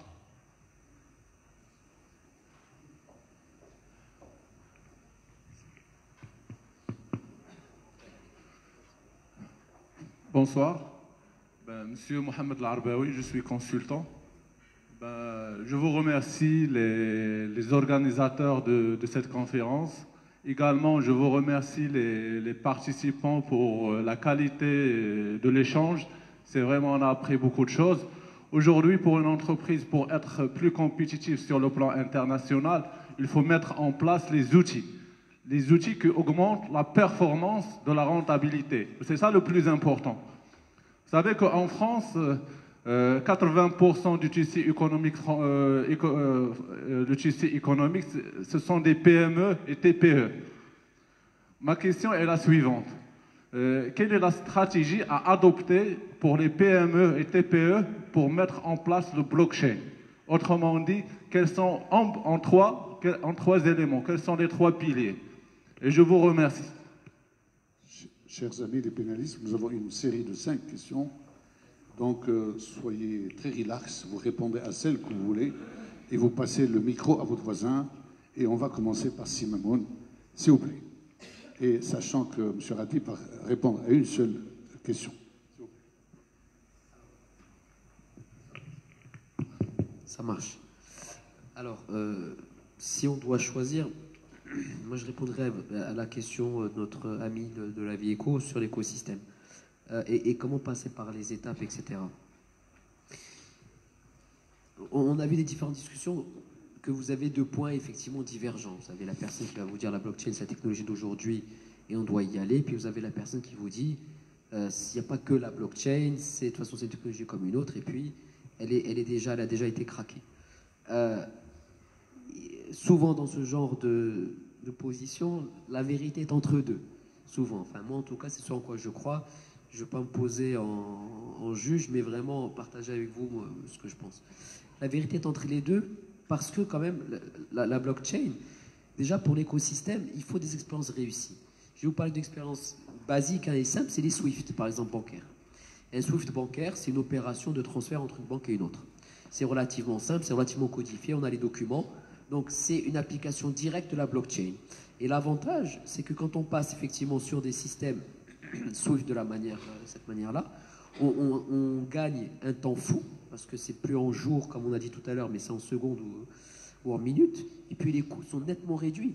Donc on peut comprendre là déjà que pour un client, en tout cas la valeur est réelle. Et c'est un peu ça ce que j'ai envie de dire, c'est que l'écosystème doit se mettre en place progressivement, par des expériences réussies, encore une fois, et sur des processus itératifs. Itératif, ça veut dire quoi? C'est-à-dire qu'on commence par un premier circuit de décision, une fois qu'on a fini, on l'améliore. Et petit à petit, on va se sensibiliser à la blockchain, mettre en place les mécanismes propres à la blockchain et avancer. Et ensuite, gardez aussi en tête que la blockchain, ce n'est pas quelque chose qui appartient à un pays. La blockchain est transnationale. Parce que par définition, les opérateurs, ils sont entre différents pays. On peut avoir effectivement une blockchain locale, un truc tout bête. Imaginons par exemple tout ce qui est AMO, assurance santé. Je peux très bien, réglementairement, tout mettre sur une blockchain et m'assurer que la personne qui vient, c'est bien la personne qui a souscrit l'assurance médicale obligatoire. Donc, il y a effectivement une partie, on va dire, légale, tout ce qui se fait sur le e-gov, donc qui peut être mis en place de la même manière, et on va avoir un encouragement pour mettre en place des processus de certification, donc tout ce qui est nécessité de confirmer une identité ou de confirmer une opération. Donc ça, c'est tout ce que vous pouvez imaginer. Et en même temps, pour les entreprises privées, on peut aussi imaginer, sur des transactions qui sont bien codifiées, passer progressivement sur de la blockchain. Et je pense en faisant ça, on arrivera à mettre en place un écosystème progressif et ensuite qui va se formaliser par des acteurs un peu plus gros et qui pourront représenter. Mais après, n'oubliez pas que, et ça j'ai apprécié la question sur les accords de libre-échange et dire pourquoi ne pas confier à nos amis un développement commun. Ben c'est ça, c'est la blockchain par définition sont des processus participatifs et transversaux qu'on doit aussi faire avec nos partenaires, qu'ils soient commerciaux ou institutionnels. Mais il faut en priorité créer la confiance entre les membres de l'écosystème. La blockchain par définition est un substitut à la confiance. D'accord. C'est ça, on parle de déplacement de tiers de confiance. Il y a quelqu'un qui l'a dit tout à l'heure, je ne sais plus qui l'a extrêmement bien dit. Il a dit c'est un déplacement. C'est-à-dire qu'au lieu d'avoir un tiers de confiance, c'est une banque, ou la CX, ou la Y, ou la Z, ça devient le système de blockchain qui lui-même est garant de la confiance entre opérateurs. Après, si on craque, effectivement, on peut le craquer. Mais c'est... Alors, je ne vais pas faire de la pub, mais il y a d'autres choses qui peuvent être aussi craquées, peut-être plus souvent. Donc, c'est là aussi où il y a une réflexion à mener.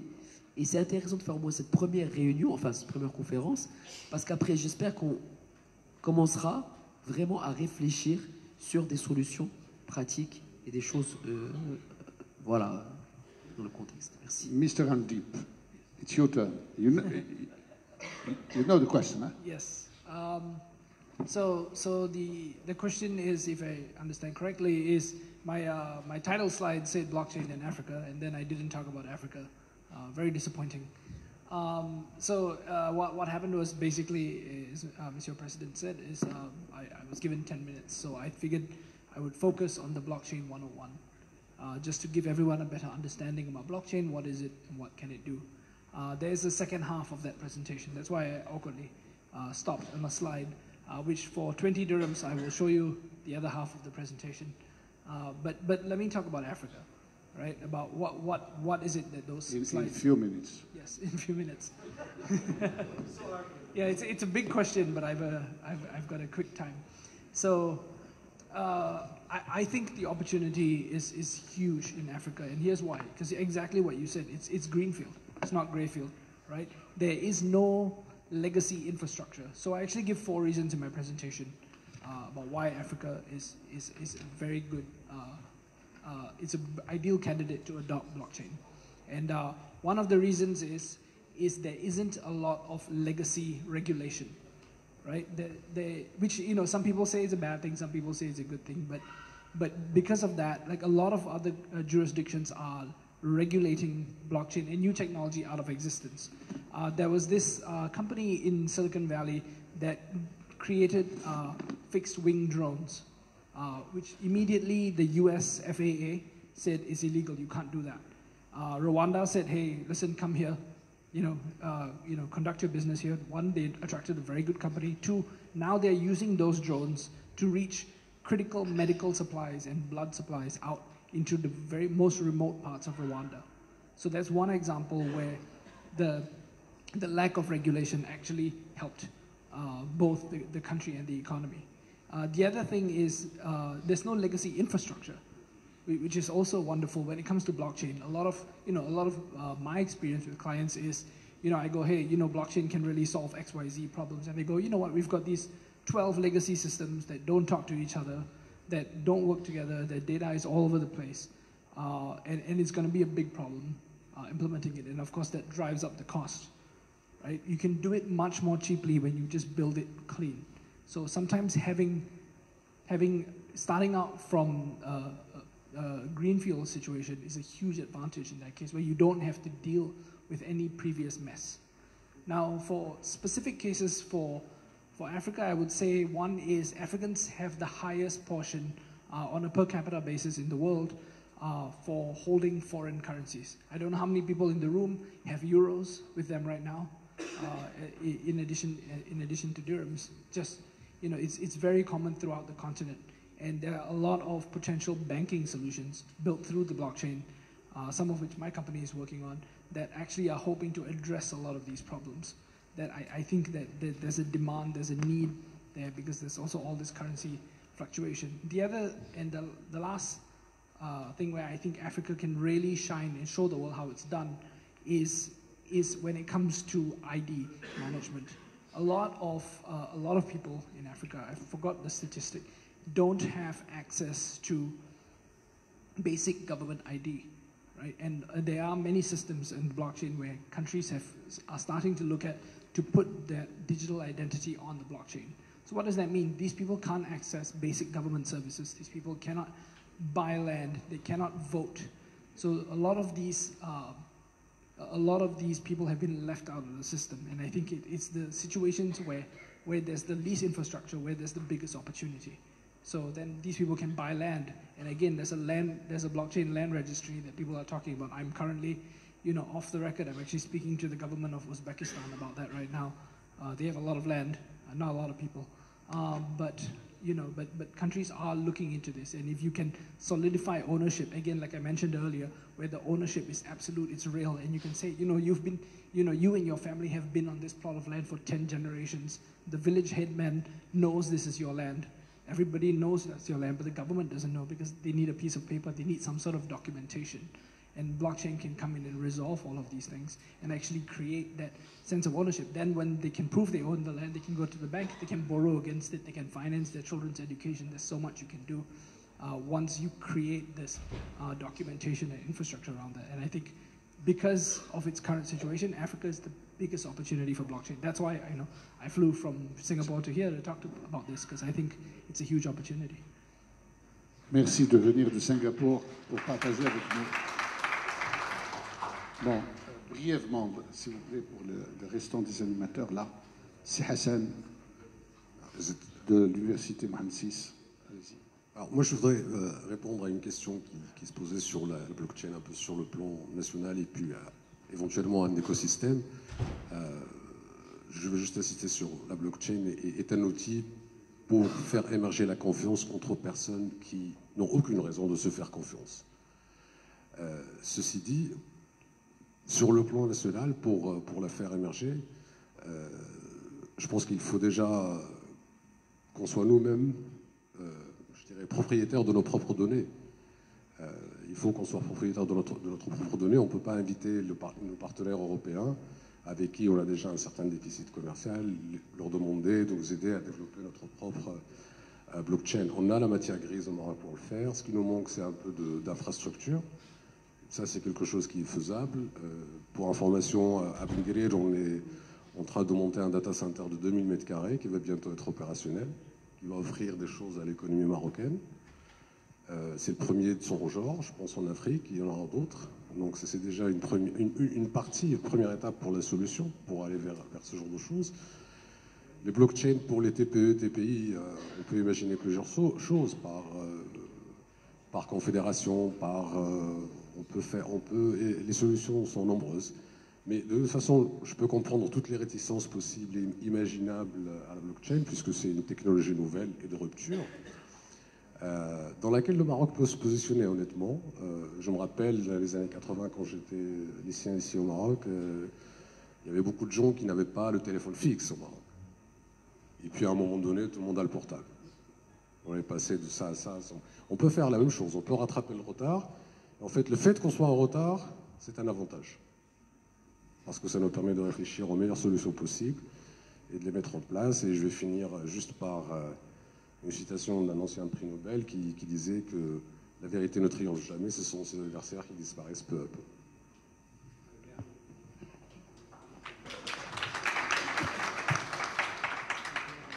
La question de l'Afrique, elle est très intéressante, parce que c'est voir le potentiel.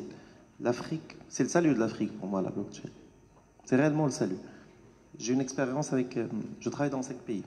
Je vends du service. C'est très, très compliqué d'expliquer ça à l'office d'échange.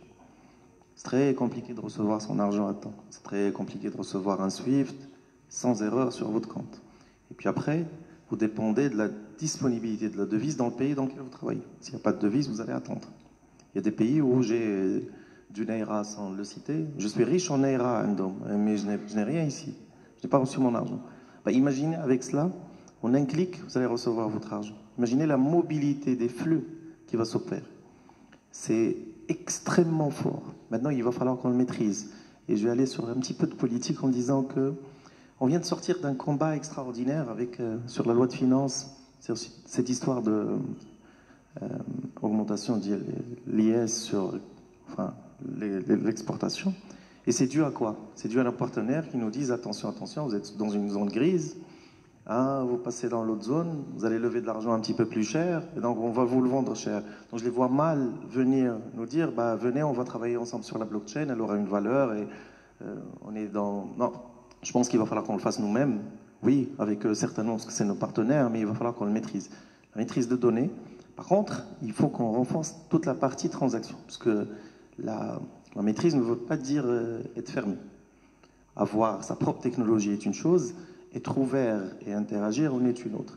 Donc oui, c'est le salut, notre salut, il faut le faire avec les autres. Sur les écosystèmes et les PME, j'ai envie de dire, trouvons l'opportunité pour le faire. C'est quoi les opportunités pour implémenter la blockchain? Charge à nous, chacun dans son business, de se dire comment je peux l'utiliser. Il vient de donner un exemple extraordinaire, l'ID personnel. On parle de registre unique, unifié actuellement, qui est un méga projet pour pouvoir identifier des gens et leur donner de l'allocation. Bah tiens, c'est une application. Bah, charge à nous de nous dire comment peut-on capitaliser sur ces outils pour pouvoir générer des opportunités pour nous tous. Merci.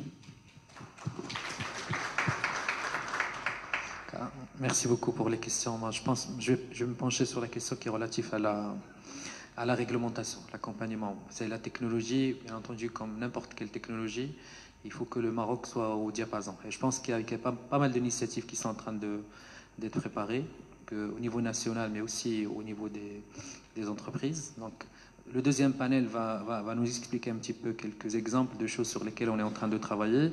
Mais ce qui doit se faire au niveau de... Il faut qu'il y ait un accompagnement, comme j'ai dit tout à l'heure, par rapport à tout ce qui est cadre réglementaire. Et là, c'est le cadre réglementaire national, en termes du digital, en termes de souveraineté numérique, en termes de contrôle de la sécurité de la blockchain, en termes du risque de concentration qui sort de cette technologie, ainsi de suite.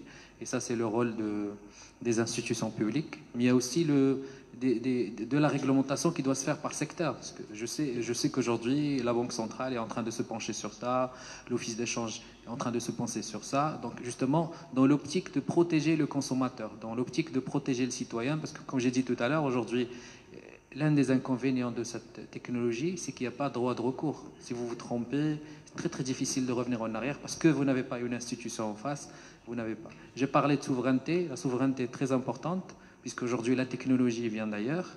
Il faut qu'on ait une souveraineté là-dessus, il faut qu'il y ait une réglementation là-dessus et c'est très important. Merci beaucoup. Merci beaucoup. Donc, je vous remercie d'interagir avec le panel. On va prendre encore 4-5 questions maximum. Mais il faut que ce soit des questions très courtes, s'il vous plaît, pour aller vite et demander à mes amis de répondre très vite.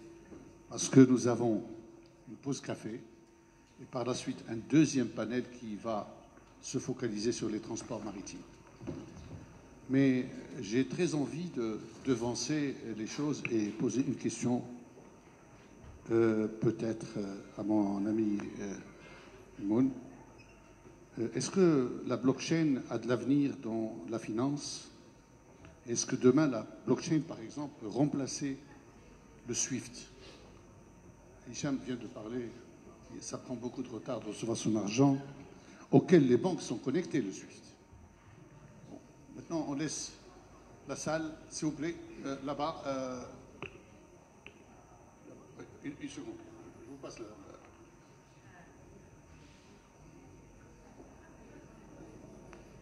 Je me permets, du coup, j'ai le micro. Moi, j'ai une question qui est... je trouve ça un peu amusant que ce soit une banque, que ce soit les banques de manière générale qui fassent beaucoup de recherches sur la blockchain, dans le sens où c'est une technologie qui vise à complètement éliminer l'intermédiation. Vous parliez des SWIFT tout à l'heure, mais le but, c'est qu'il n'y ait plus d'organisme entre nous et la personne qui veut recevoir notre argent ou qui nous envoie de l'argent. Donc aujourd'hui, est-ce que vous ne croyez pas que cette technologie peut être bloquée par ces institutions, que ce soit les banques, que ce soit les États, qui aujourd'hui ont besoin d'avoir cette information et qui ont besoin de les contrôler? Voilà. Est-ce que vous pensez qu'il y a quelqu'un qui a pu bloquer Internet? Ah, bon, d'accord. Oui, là-bas, monsieur. Si. Bonjour à tous. Des questions, s'il vous plaît, très bien sûr, des courtes. questions. Oui. Bonjour, chers panélistes. Merci pour cette exposition. Alors, moi, je vais poser une question sur, d'ailleurs, est-ce que aussi la blockchain ou le blockchain, est-ce qu'avec B majuscule ou minuscule? De 1. De 2, est-ce qu'on aura besoin des tiers de confiance qui sont les banques demain si on met en place la blockchain? Qui dit blockchain, ou la blockchain, des transformations dans un monde digital, et aussi les métiers d'avenir. Je veux bien savoir, est-ce que la blockchain, c'est une menace, une réponse ferme de la part de nos chers panélistes. Est-ce que c'est une menace ou c'est une opportunité? Si c'est une menace, c'est clair, on n'aura pas besoin d'expliquer les choses. Si c'est une opportunité, alors comment est-ce qu'on peut passer à l'action tout de suite? Je pense que ça suffit. Merci. Là-bas, s'il vous plaît. Une seconde.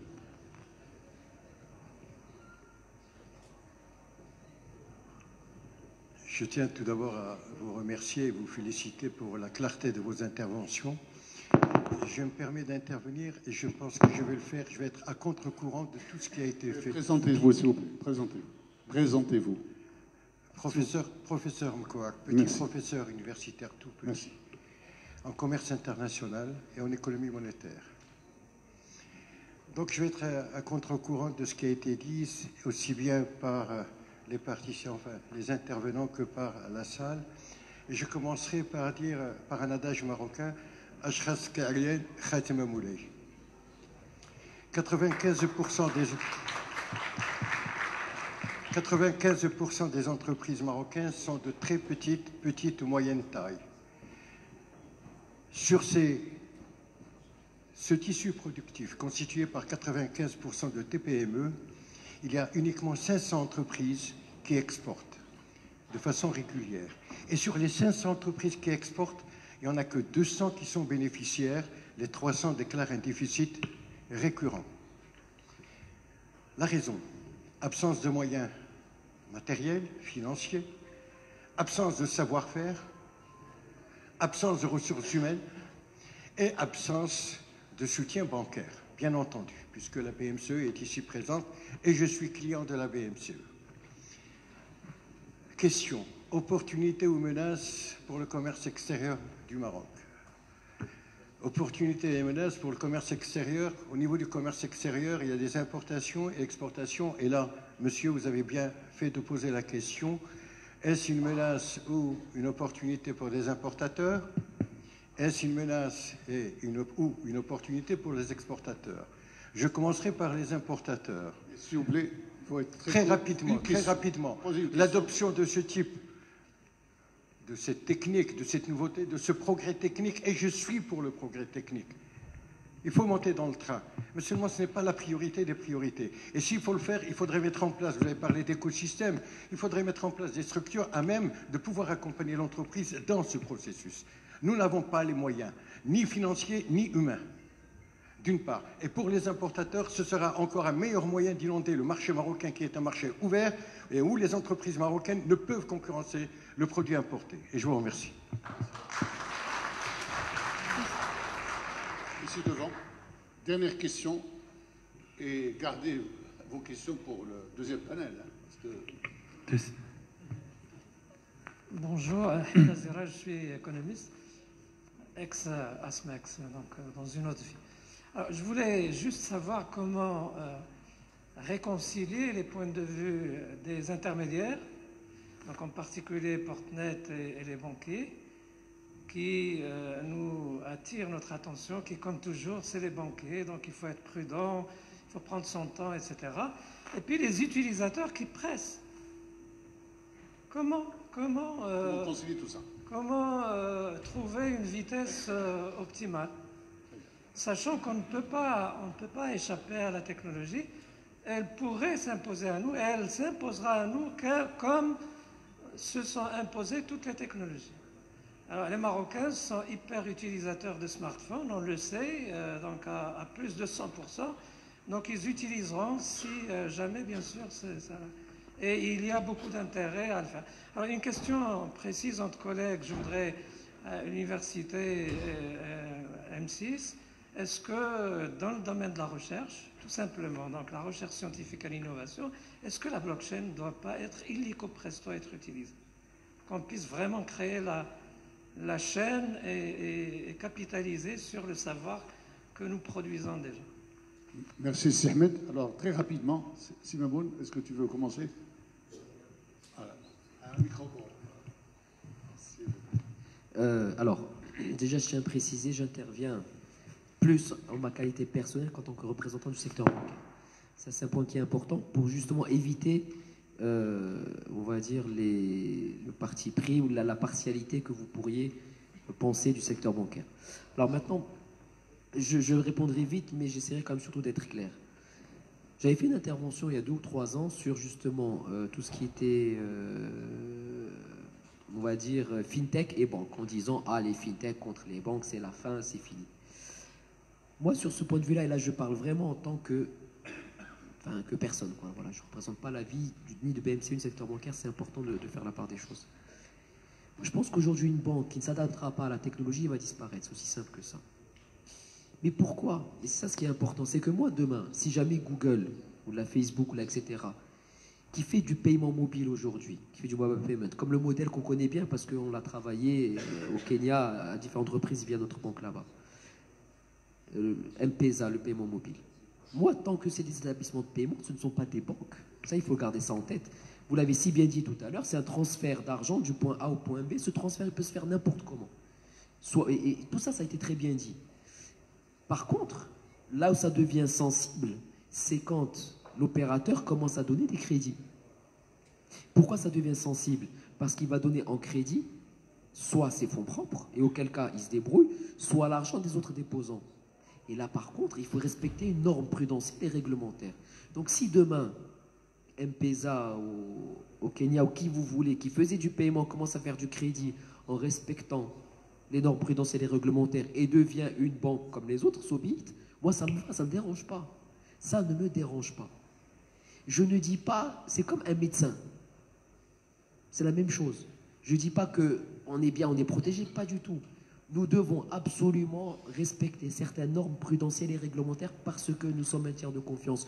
Demain, vous donnez votre argent à X, vous ne le retrouvez plus, vous ne serez pas content ou contente. C'est la même chose. Une banque, je sais que si je donne de l'argent à une banque, parce qu'elle respecte certaines normes, demain, je suis sûr de pouvoir le retrouver. C'est comme un médecin. Je vais voir un docteur, il a un diplôme. Globalement, je sais plus ou moins qui va me soigner. Je ne vais pas aller voir un charlatan. Ça, c'est le principe. Alors après, effectivement, vous avez rigolé parce que vous ne savez pas si vous allez être soigné par un médecin ou pas. Mais ça, c'est une autre question. Mais c'est important de garder ça en tête. C'est pour ça que je vous dis ça, c'est vraiment important. Maintenant, sur toute la partie technologique. Alors, la partie technologique, encore une fois, oui, Swift, c'est un modèle qui existe.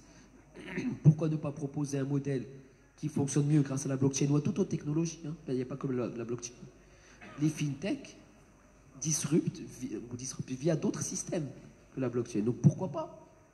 Concurrent qui fonctionne bien, on y va.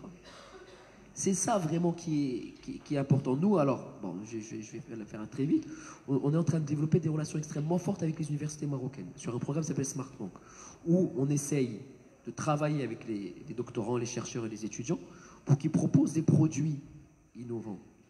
Ben voilà. Après, ils en font ce qu'ils veulent.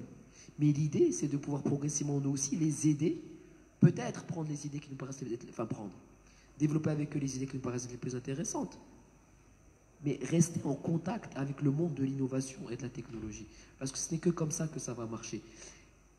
Rappelez-vous que le chèque, la première fois que le chèque a été diffusé à grande échelle, c'est par les Templiers au XIIe ou au XIe siècle. Ils partaient avec ce qu'on appelait des lettres de créance qui étaient données en France ou en Italie et les récupéraient sur le chemin de Jérusalem, donc à Tripoli ou ailleurs au Liban ou dans d'autres territoires. Bon, ben le chèque, il continue à être utilisé 1000 ans après. Est-ce qu'on est dépassé parce qu'on utilise encore le chèque? Non. Par contre, ce qui a changé, c'est la manière avec laquelle ce chèque est payé, avec laquelle il y a eu les mécanismes de compensation. Ça a été très bien expliqué par le directeur général de Portnet. Donc là, c'est la même chose. Le principe restera le même. Un transfert d'argent de A à B. C'est le chèque. Bientôt, ça sera via la blockchain. Magnifique. Les banques devront l'appliquer. C'est très bien. Ça va y aller. C'est très bien. Mais la logique de dire que le monde va radicalement changer dans les 3 prochaines années grâce à la blockchain, moi, personnellement, je n'y crois pas. Si vous voyez dans 1950 ou 1960, dessinez-moi la voiture du futur, rappelez-vous, en l'an 2000, en 1950-60, les illustrations de la voiture en l'an 2000, toutes les voitures étaient volantes. Si vous vous rappelez du dessin animé qui s'appelait les Jetsons, les Jetsons, ils avaient des voitures qui volaient dans l'espace. Et ça a été fait en 1960 pour matérialiser l'an 2000. Est-ce que vous voyez une voiture volante dans la rue aujourd'hui? Ça ne veut pas dire que la technologie est mauvaise ou que c'est faux. Pas du tout. Ça va être incorporé, et progressivement. Et ça, c'est des choses qui sont importantes à garder en place. Le secteur bancaire ne bloque pas, ne bloque absolument rien. Ça, j'insiste beaucoup sur ça. On y va progressivement, on adapte, on essaye, on voit si ça marche, on voit si ça ne marche pas. Et là, je reviens pour conclure en représentant du secteur bancaire. Au Maroc, et ça, je le dis avec toute objectivité, le secteur bancaire a été l'un des secteurs qui a importé, ou là, qui a développé, ou là, qui a appliqué le plus de technologie ou là, d'innovation au niveau de l'économie domestique. C'est une réalité. Et qu'on assurait ensuite le transfert vers ses clients. Ça, c'est des choses qui sont plutôt importantes et à garder en tête. Merci. Merci Simamoun. Est-ce qu'on peut demander à Hicham de répondre? Voilà, Hicham. Je vais être radicalement en opposé à ce que vous avez dit. Pourquoi? Aux autres questions aussi. Hein. Bah oui, je vais répondre à cette question. Il y en a une très simple. Menace ou opportunité, clairement opportunité, il ne faut pas se poser de questions. Il ne faut pas croire que c'est une menace. Le train est comme ça, il va nous dépasser, il va falloir qu'on prenne. Alors pourquoi je vais être à l'opposé? Parce que je ne parle pas du système financier marocain, mais plutôt mondial. L'expérience récente de Facebook l'a démontré, c'est que l'Europe a bloqué, les États-Unis, il y a même un tweet de Trump qui dit « Attention, si vous voulez le faire, il va falloir que… » Voilà, donc c'est… Et donc, la réalité est qu'il ne faut pas le voir en tant qu'outil. C'est un changement fondamental. Ce n'est pas simplement des outils tels que des outils de paiement, c'est autre chose. Donc, résistance de changement, oui, on l'aura. Maintenant, je n'ai pas peur pour nos amis financiers parce qu'ils ont l'intelligence de encore trouver leur… ils vont trouver comment y être. Hein. J'ai pas de doute là-dessus. La question qui m'intéresse, c'est celle qui est posée par monsieur en disant est-ce la priorité? Et je vais partager avec vous une expérience personnelle. Il y a 1 année et demie, j'ai pensé à lancer Hitch au Maroc. Hitch, c'est une application par laquelle vous allez pouvoir avoir un taxi au bout de 3 minutes. Dans le taxi, vous devez avoir de l'eau, des bonbons, des choses, une expérience sympa, en payant un prix sympa, un taxi propre. Et ben, j'ai eu la même réaction des gens. Vous savez, le taxi, il est dans la rue. Il suffit de lever la main, il est là. Et vous pensez que le taxi va intégrer? Est-ce que vous pensez que c'est la priorité de mettre une application pour que… Eh bien non, ça marche. Les gens ont apprécié, les gens utilisent, les gens ont besoin de cela. Vous savez, on ne vit pas qu'avec que dans notre quartier. On a des ambitions, les gens voient autre chose. Les gens se projettent, veulent avoir autre chose. Et c'est ce qui fait que l'être humain avance et avance et il a de l'ambition. Donc non, on a besoin de cela. Et il suffit qu'on se dise comment en tirer profit, comment cela puisse générer de la valeur par rapport aux priorités auxquelles vous pensez. Enfin, notamment, ne serait-ce que sur la propriété. Vous savez, les blockchains peuvent être utilisés dans le cadastre. Hein. Et donc, en termes de propriété, c'est des choses assez intéressantes. Donc, il va falloir qu'on les utilise. C'est des vraies opportunités. C'est une vraie technologie qui peut être intéressante pour casser énormément de verrous à notre développement. Si, Jalal. Merci beaucoup. En tout cas, moi je pense, Très je court. vais répondre à la question par rapport à menace ou opportunité. Moi je pense que c'est le 2. Et je vais m'expliquer. C'est une menace si on ne s'approprie pas aujourd'hui cette technologie, si on n'est pas proactif, si on ne se prépare pas, si on n'a pas les stratégies nécessaires. Donnez l'exemple, quand les avions ont été inventés, on peut ignorer les avions et ne pas préparer la réglementation, ne pas accueillir les avions chez nous, continuer à partir avec les chevaux et les caravanes, sans problème. Aujourd'hui, ça va être une menace si on ne se prépare pas, parce qu'il y aura des acteurs qui vont venir et qui vont l'utiliser, et que ça va être utilisé par les citoyens marocains, ça va être utilisé par les entreprises marocaines, et dans ce cas-là, ça va être une menace. Et comme l'a dit mon ami, ça peut être une grande opportunité pour nous rattraper, si on arrive à être proactif, à nous approprier cette solution, cette technologie, et être faiseur aussi de cette solution, parce que le grand problème, c'est la souveraineté aujourd'hui. Les faiseurs de la blockchain aujourd'hui, se comptent sur les bouts des doigts au niveau mondial. Et on a réussi pas mal de choses au Maroc. La voiture, on ne fabriquait pas de voiture. Aujourd'hui, c'est le premier produit qui est exporté au Maroc, grâce à une stratégie bien fondée, grâce au plan d'accélération industrielle, grâce aux écosystèmes, ainsi de suite. On a besoin de faire pareil par rapport à la blockchain. Voilà. Merci beaucoup. Ce que je voudrais dire pour répondre à monsieur, moi j'ai pris l'initiative il y a 1 an, effectivement, en novembre, d'organiser déjà un séminaire sur la blockchain avec ma casquette de président de l'APRAM, qui est l'association des agents maritimes. Aujourd'hui, c'est un remake, mais on a rajouté la partie commerce international avec la participation et le partenariat de BMCE Bank of Africa, et c'est pour encore sensibiliser. Et tout seul, on ne peut pas faire. D'abord, il faut vulgariser, il faut donner la visibilité, il faut que tout le monde soit au courant et qu'on commence à travailler. Mais il y a du travail qui est fait ici et là au Maroc.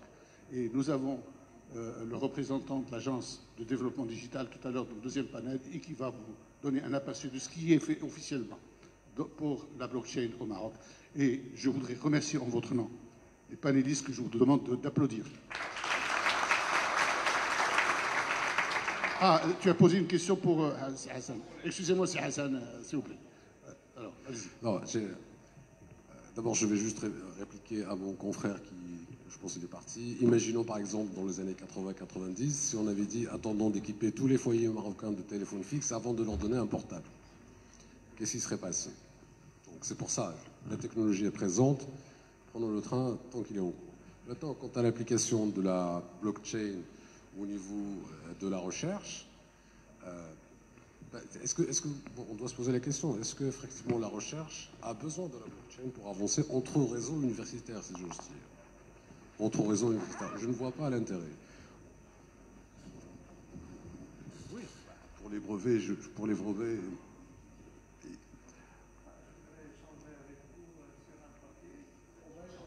on va libérer l'audience, échanger ensemble, en tête à tête, c'est beaucoup mieux. Merci beaucoup. Voilà. C'est Hassan. Je vous remercie. Vous avez, s'il vous plaît, vous avez 10 minutes pour une pause café.